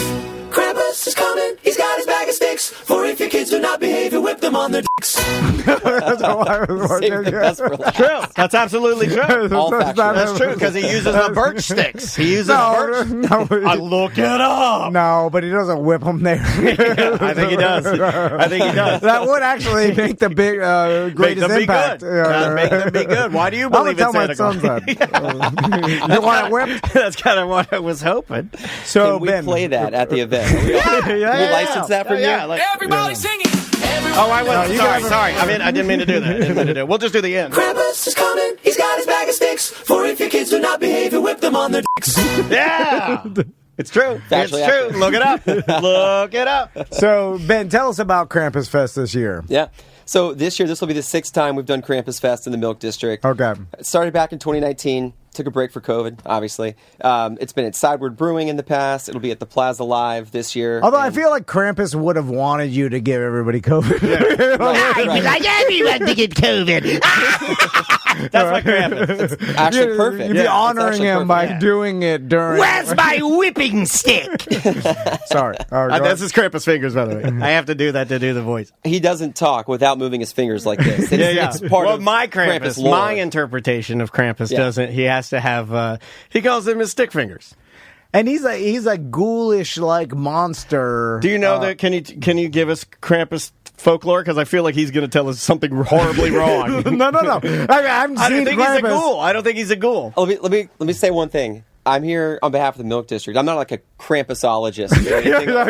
Hold on a Ben second. doesn't know. You I know told me more there about was Krampus. Dr. Krampus. Okay, you ask me. Okay, he He's a didn't say ghoul, that. and he's Santa's arch enemy. I don't think no. No, they're in cahoots. They are he was one of he is a Santa's helper. Yes. You don't know nothing. Hold on. You So don't he know works nothing. for Santa? Well, they and travel together. they do travel together. This is man. You see, I mean, you're travel not a together. Krampus man, but you know your stuff, and I appreciate that. This guy knows his stuff. You can't put your name on an event and not know a little bit. That's true. I Well, read the Wikipedia page this morning over breakfast. You were at my breakfast, I think. Does he ride in the sleigh? There's no room. No, he isn't right in It's the like a sleigh. little sidecar next to the sleigh. Oh, that's not in the picture. I think he Ubers to wherever Santa's at. He's like, I'll Uber over. I'll meet you there. Right, I right. can't get into my Uber. I'll use Lyft. All right, back to business, Ben. I want to, because bus You tech- did that. You laughed at that like a man that's been locked out of his Uber, and now I use Lyft exclusively. you're a Lyft guy. Oh, I'm a Lyft guy. Because did you get assaulted one time in an Uber? I did. No. the NDA won't let me talk about that. I This use is why the Milk District is so awesome, is because the people they send from the Milk District that represent them are fun. Been My kicked out of God, I Uber. love the Milk District. Oh. All right. Oh, back to promoting the details of the event. Yes, So let's get it all out first, and then we can mess around. it's this Sunday, December 7th. It's free. Yeah. I'm sorry. They must have Tom and Dan disease. It's a free event where they're going to probably lose money on this unless you come. Live music, food trucks, a bunch of vendors. There's a huge holiday They market. got makers out there, man. People that do stuff and make stuff for you where you can get like a truly unique gift. Yep. Yeah, if you're so- not Christmas shopping here, you're making a mistake. Yeah. Families It's are a little welcome. edgier though, too. You know, It it's like is. but it is a family thing. You know, Disclaimer, I have to say, right? So I think after it gets dark, so what is that, like 5:30? Yep, After yep. it gets dark, it gets a little edgier. Edgy is the right word, right? You can bring your kids, but don't send them alone, right? Yeah. And if they're under, I don't know, 10, 12, use your discretion. You know, Yeah. you're a parent. when I it mean, gets dark, Howard Stern appears. he King looks of a Ed. little Krampus. What we should do- Yeah, he's a ghoul. we should play your song when it gets dark, and after that Okay. song plays, they know. And then like, I better take my kids home. Bleep it out. Time to- Ben. Oh, is that no? Sorry. Yeah, No, you're you're going fine. on the radio. I'm joking. You're fine. You're fine. Look, you would have said, Okay, no, I won't do it. I won't do it. So I get it now. So when people hear this later, the last word will be censored. Yeah, Yes. yeah. Okay. Yeah. Or Got it.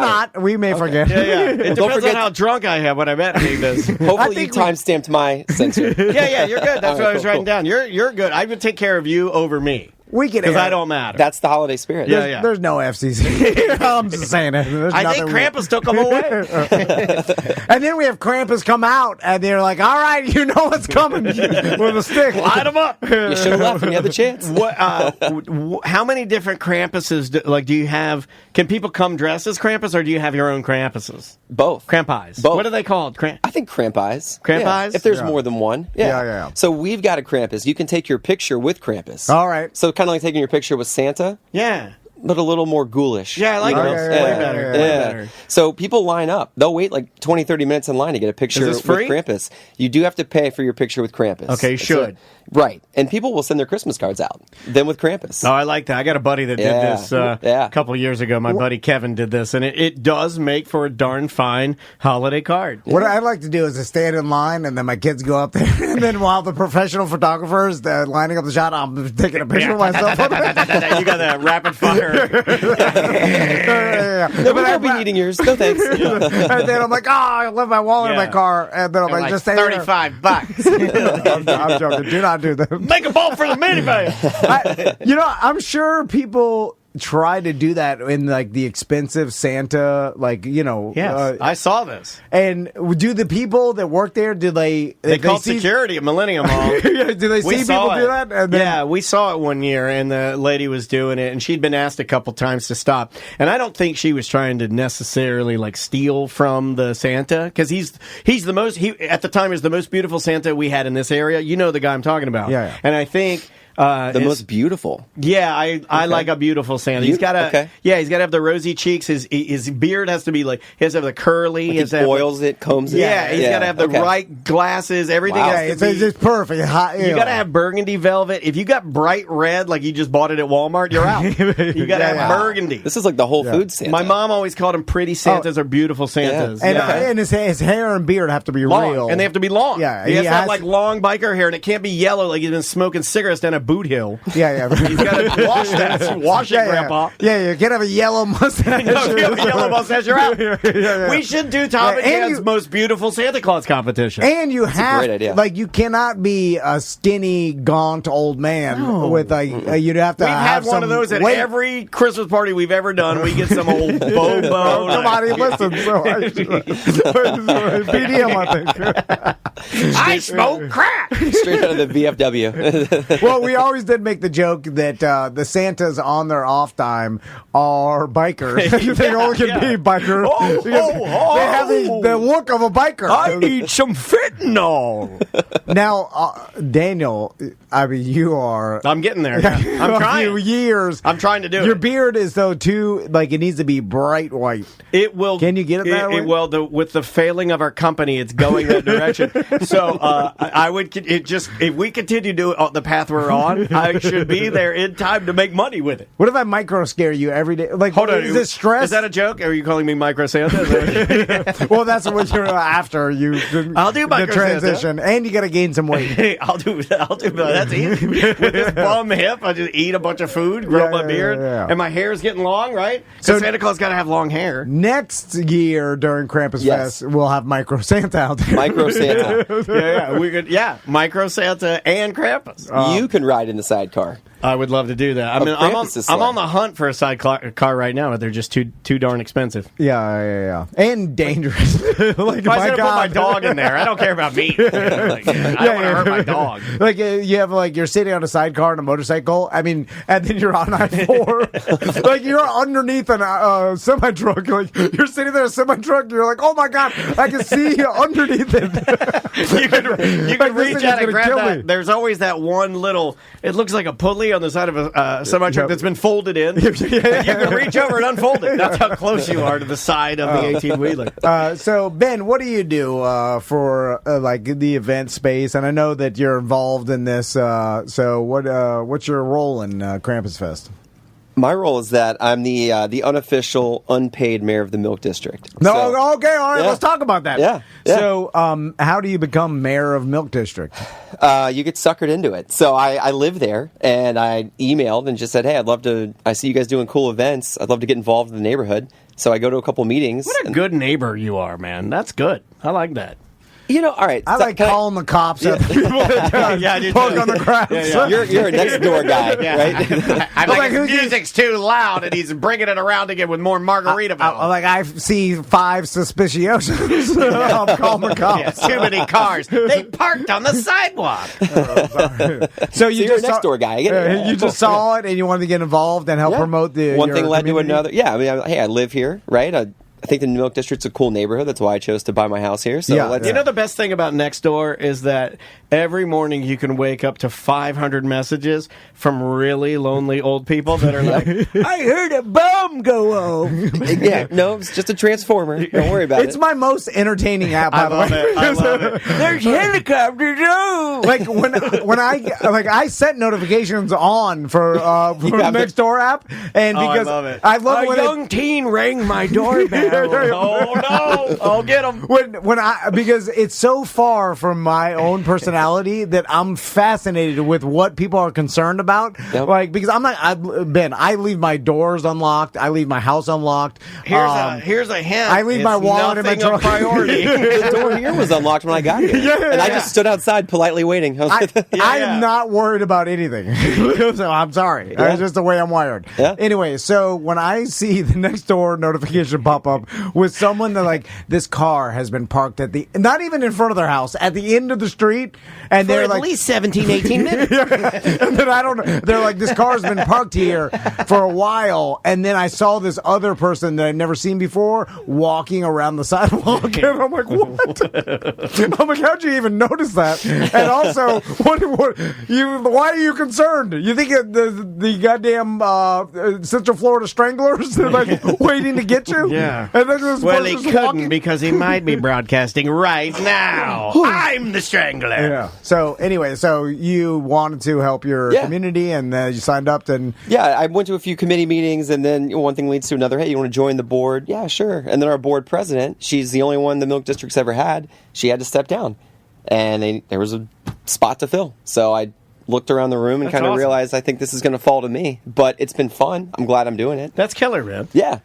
And I would say that in what do you think is, if we can get pseudo-serious for a second, what do you think has been the main reason that area has come to sort of like, it's grown up and kind of blossomed into this like really, really cool thing that's adjacent to, like this area. Like I've always lived in like I call it like the Park Ave CDs area of this area. You know? like I started over in Audubon, and then, we outgrew it. So now we ended up in Baldwin, and, but why do you think the Milk District has, I mean, in a lot of ways it gets overlisted listed over rather than a lot of other places in Orlando that are great.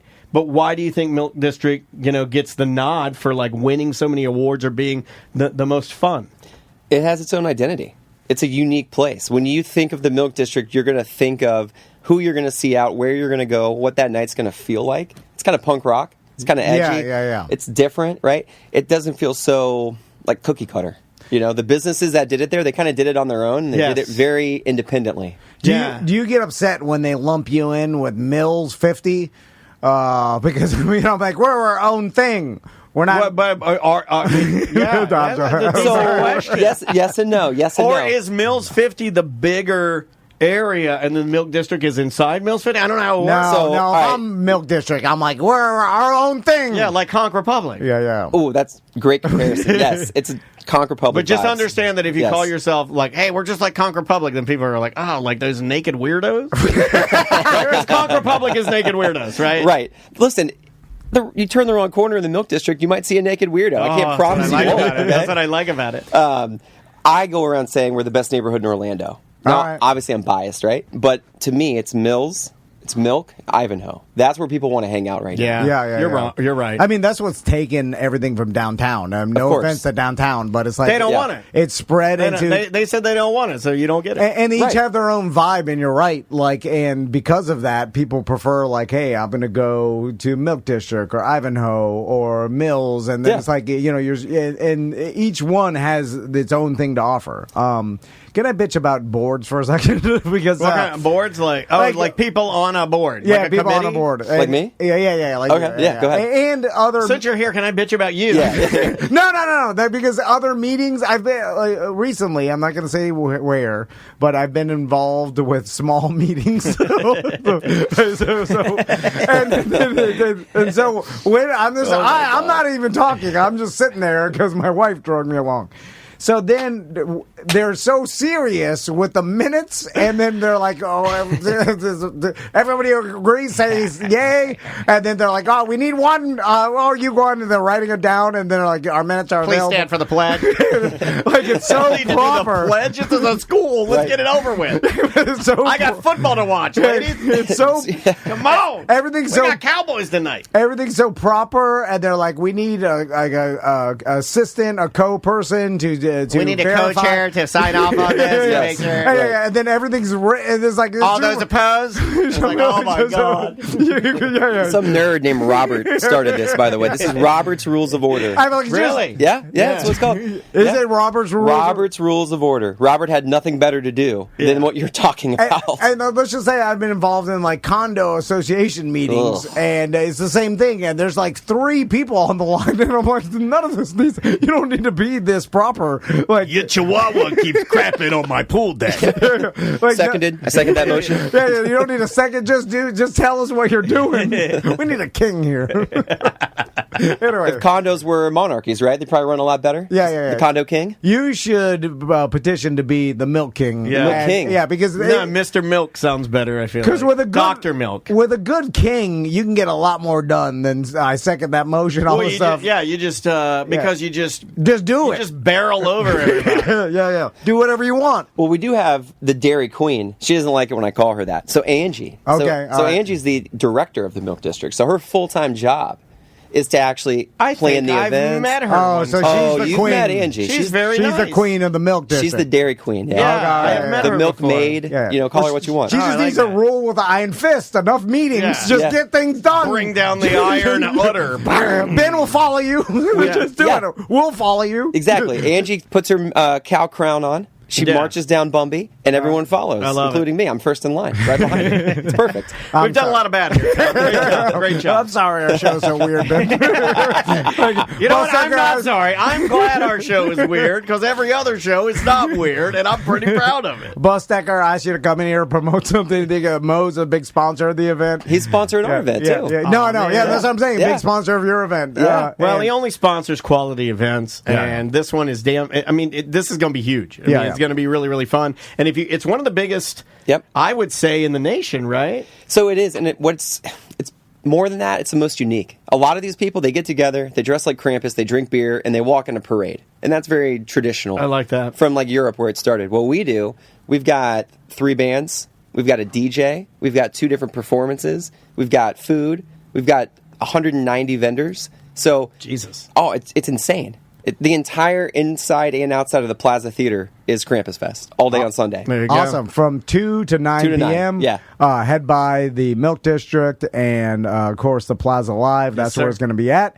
And enjoy some Krampus Fest with your family. We'll see you guys there, and we can't wait to play the song. Awesome. Yeah, hey, oh, wait, one more time. Just give him the end. Just give him the end. Krampus is coming, he's got his bag of sticks. For if your kids do not behave, he'll whip them on their dicks. All right. We'll see you Perfect. tomorrow. Wait a minute. Hold up. Can we pause? Yeah. There's a Ninja Turtle porno because Oh, come on. There's like 100 Ninja Well, Turtle you don't pornos. know- Boy, where have you been? I mean, there's a cartoon Yeah. one, but then there's an actual, like, Bobo. Yeah, there's like guys, they paint themselves green, and then April O'Neil comes in. She's got a camera. is there a category for it? Because I don't normally see it when I'm scrolling. I normally just see like Parody. black BB. It was. Well, I was going to use this as a topic. Get the on Surfshark show. VPN. Okay, so Vince, back in it started in like its heyday. They say was between 2006 and 2012, and it was porn parody.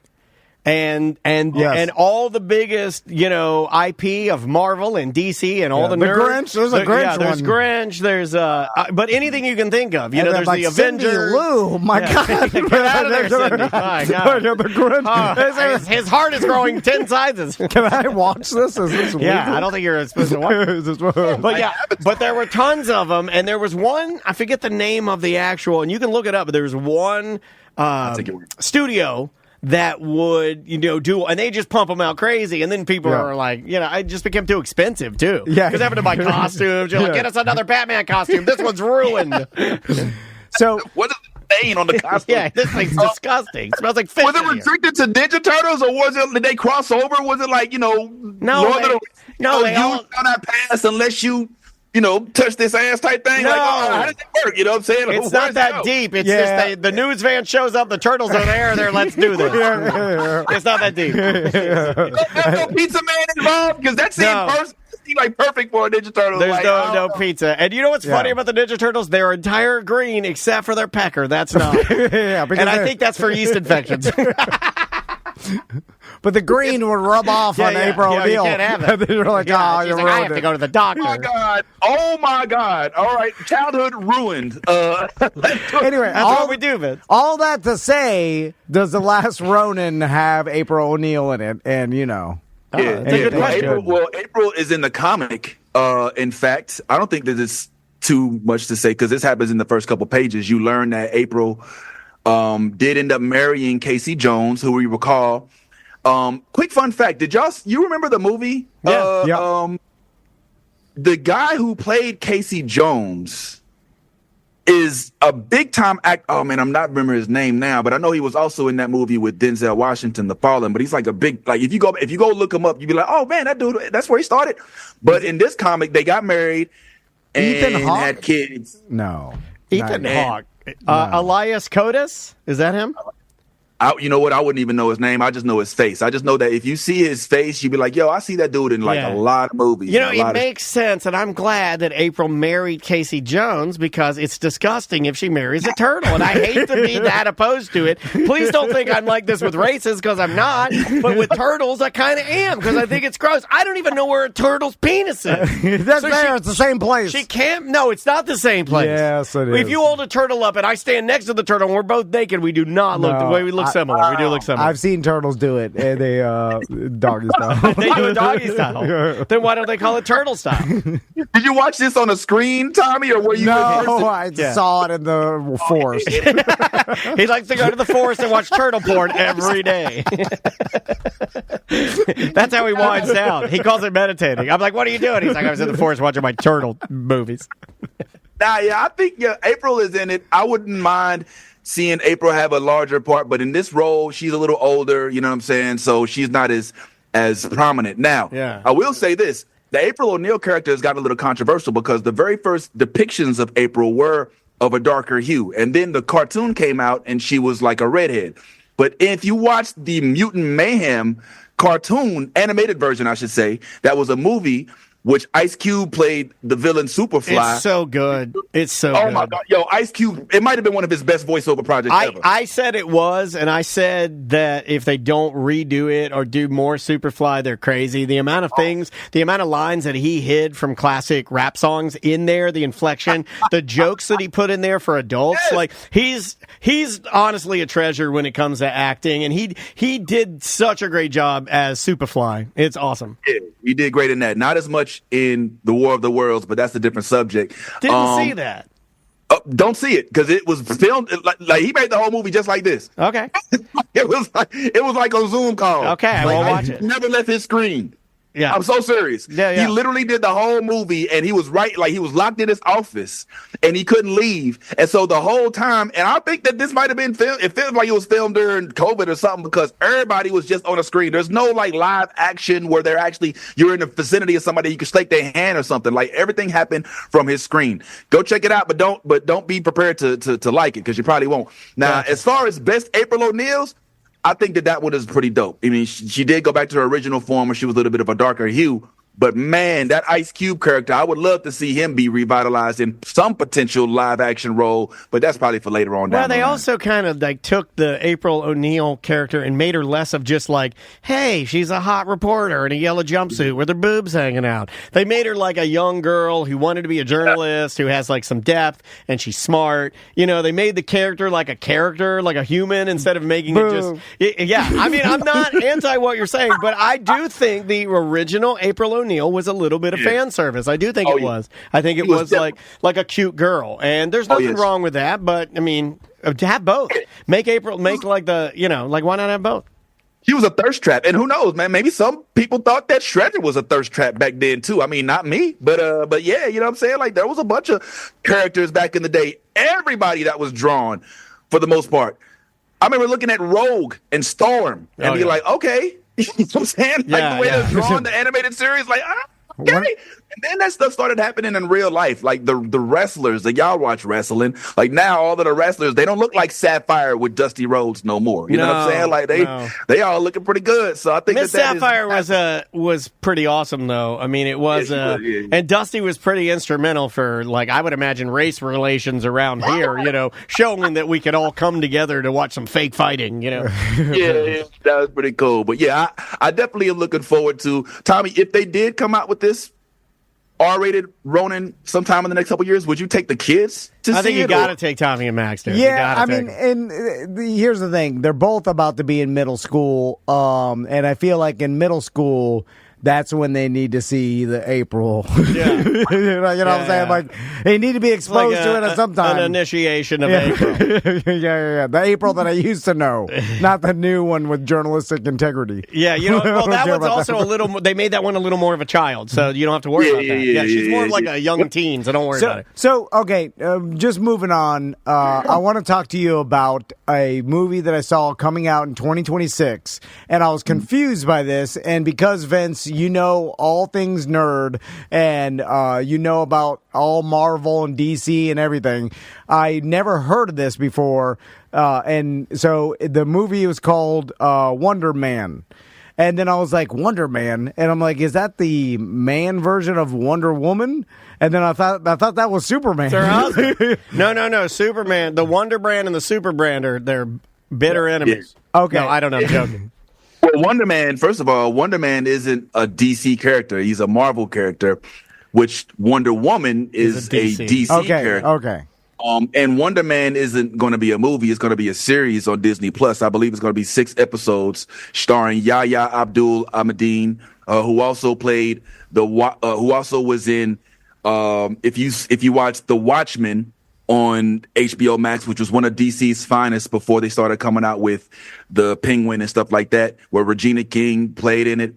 He played Dr. Manhattan in that. He also played Yahya Abdul-Mateen, also played the Mantis in Black Adam and in, I think it was the Justice League. So yeah, in this one, Wonder Man is going. Now, Wonder Man has a bunch of different powers, but I'm not gonna lie, like, he's not the most popular of characters. The one thing that I think is interesting about Wonder Man is that he's one of those characters that I believe was created as competition to some of the DC characters. If you ever take a step back and notice, DC and Marvel were always interchanging characters, right? Like, you think about Batman. Batman had an adversarial character in his comic books named Catwoman, who he also was attracted to. Now, Spider-Man is one of Marvel's cash cows.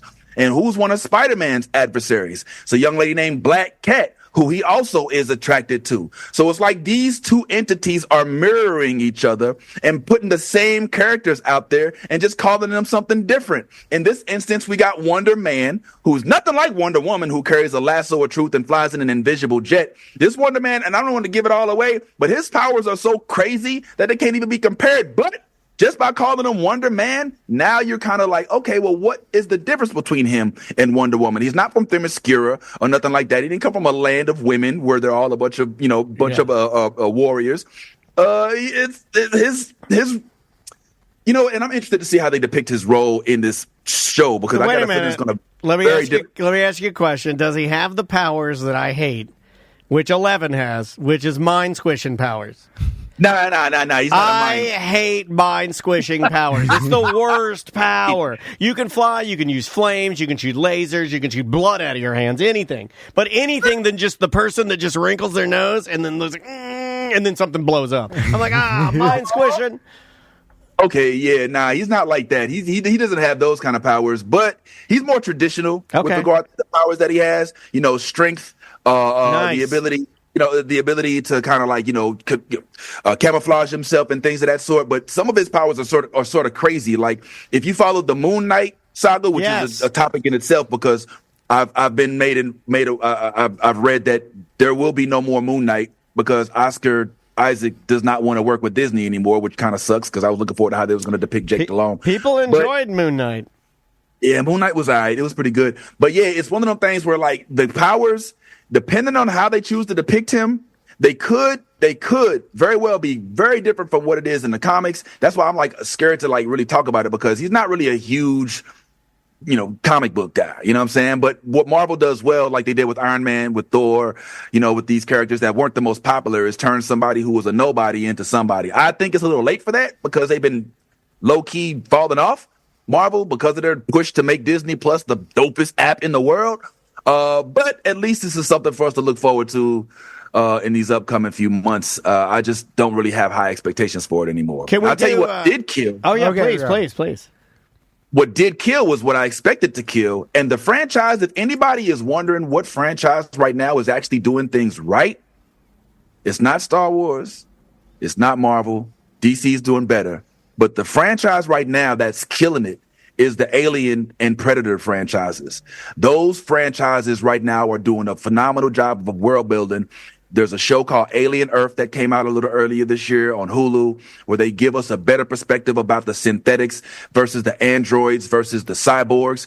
And I just saw Predator Badland, which they actually had a Predator star in the movie, and the Predator was a whole badass. Like, I'm talking about, like, I ain't seen too many things like this.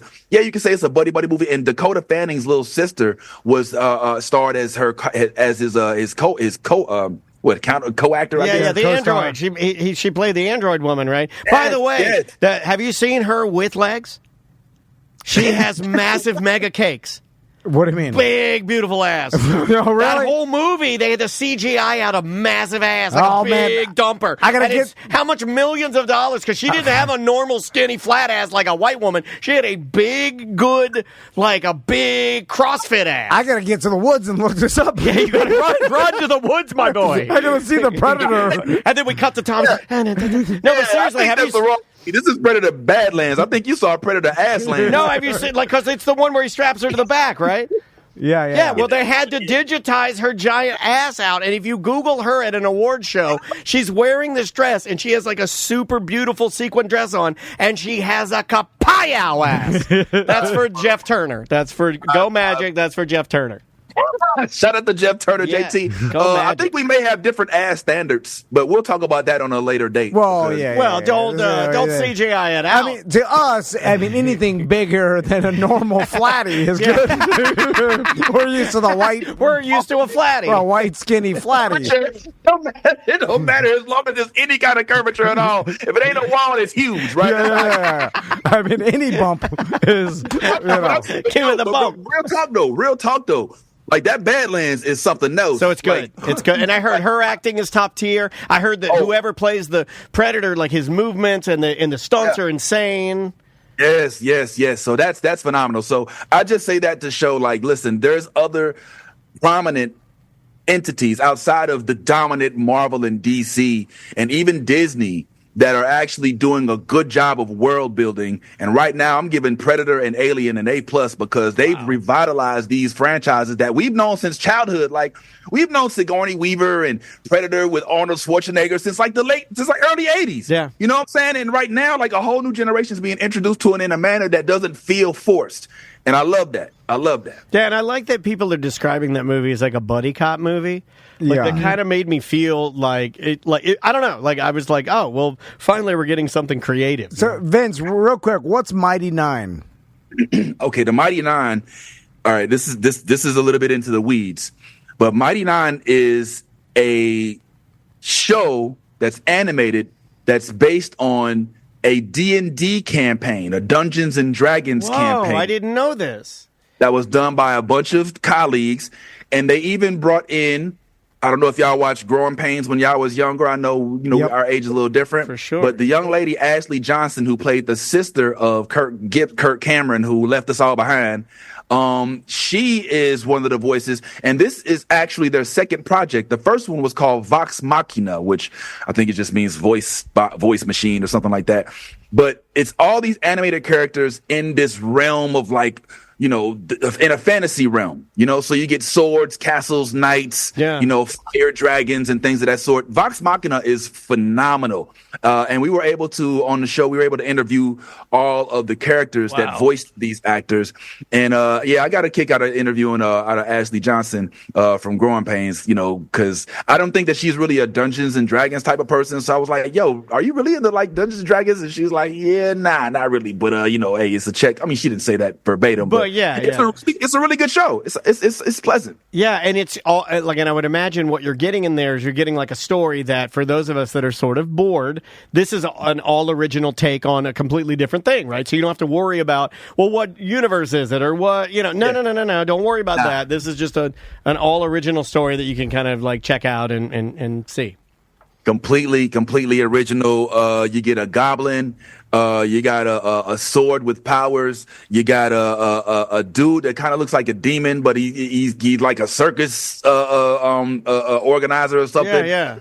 You got zombie lizards. You got time travel. It's got. I mean, if you can, I don't know if y'all are animated series guys. Well, sometimes I feel like animated series are better than some live action series because they can do things with animation that you can't always do with live action. Yeah, like one show that I really love right now is One Punch Man, which is an anime. It's on its 3rd season out right now. And are y'all familiar with the concept of One Punch Man? I love One Punch Man. I don't know. I would imagine it's floated around somewhere in your house, right? Well, it's an older story. I know that. It's a little older, but the concept of One Punch Man, Tommy, is there's a guy who gained these powers. He's got so much power now that he can't fight anybody without defeating them with one punch. so his whole trial is like he's like, man, I can't even fight nobody because everybody I fight. So he goes looking for people to fight, but he keeps losing because everybody he fights, he wins after one punch. So he's like, it's like this weird concept where like there's a guy that's overwhelmingly strong. So he's like, just imagine him being sad, like, no. Like he beats people up and he's like, no. Yeah, he wants like a worthy opponent, but he can't get it. And then I guess the tale is more about is it more about his travels and the opponents that he meets? And that's kind of the story. It almost has like an old fool kung fu vibe to me. Yeah. Just imagine a dude. Now he's gotten to the point where like all of these guys, he lives in a land where superheroes are a big deal. Yeah. And they have like this organization called the Heroes Association or something like that. And so everybody they even have classes, like there's like level S hero and all this. And they judge him because he doesn't like to exert his powers. They put him as a low class dude. But everybody who knows his powers know that if he just touches you, like you're dead. So he has to like pull back like so hard because he just wants to be able to fight and have a worthy adversary. But he can't find him because everybody he finds and fights one punch and they're dead. So it's like the weirdest conflict you've ever heard. Like a dude who's too strong, but he's just a regular dude. He's not like big strong muscles. He sits there, he plays video games, he eats ramen, and when every now and then he gets called upon and he just helps people and he wishes it was a little bit more of a challenge.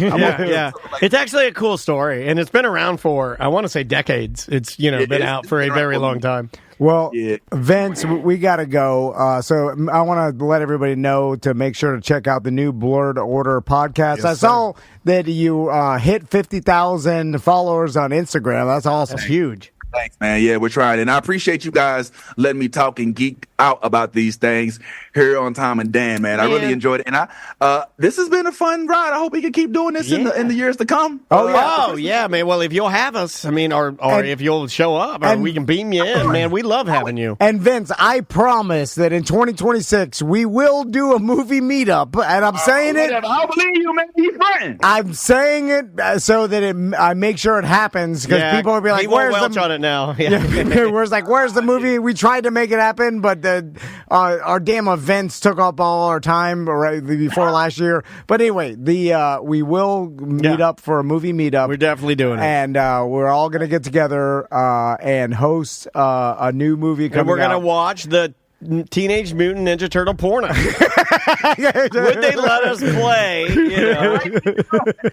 Heroes in a half shell, turtle power. And then we'll all have our own box. Yeah. Well, what we'll do is, because I don't have that kind of money, but each person, cardboard. when you get there, each person will be handed a fresh a refrigerator box. And you have 30 minutes to, decorate it with crayons and stickers on the outside. And then then you can cut whatever hole you want. And then you can crawl inside and watch the movie. Wow. Teenage Mutant Ninja Turtle. Okay, I'm waiting for that point. Well, Vince, the real Vince Taylor on all social media, and we'll talk to you probably next year, Vince. Yeah, we'll see you. Happy holidays, man. Merry Christmas. Happy holidays to y'all as well, man. Take care, guys. We'll see you, man. Be good. That is Vince Taylor live from his Bat Cave.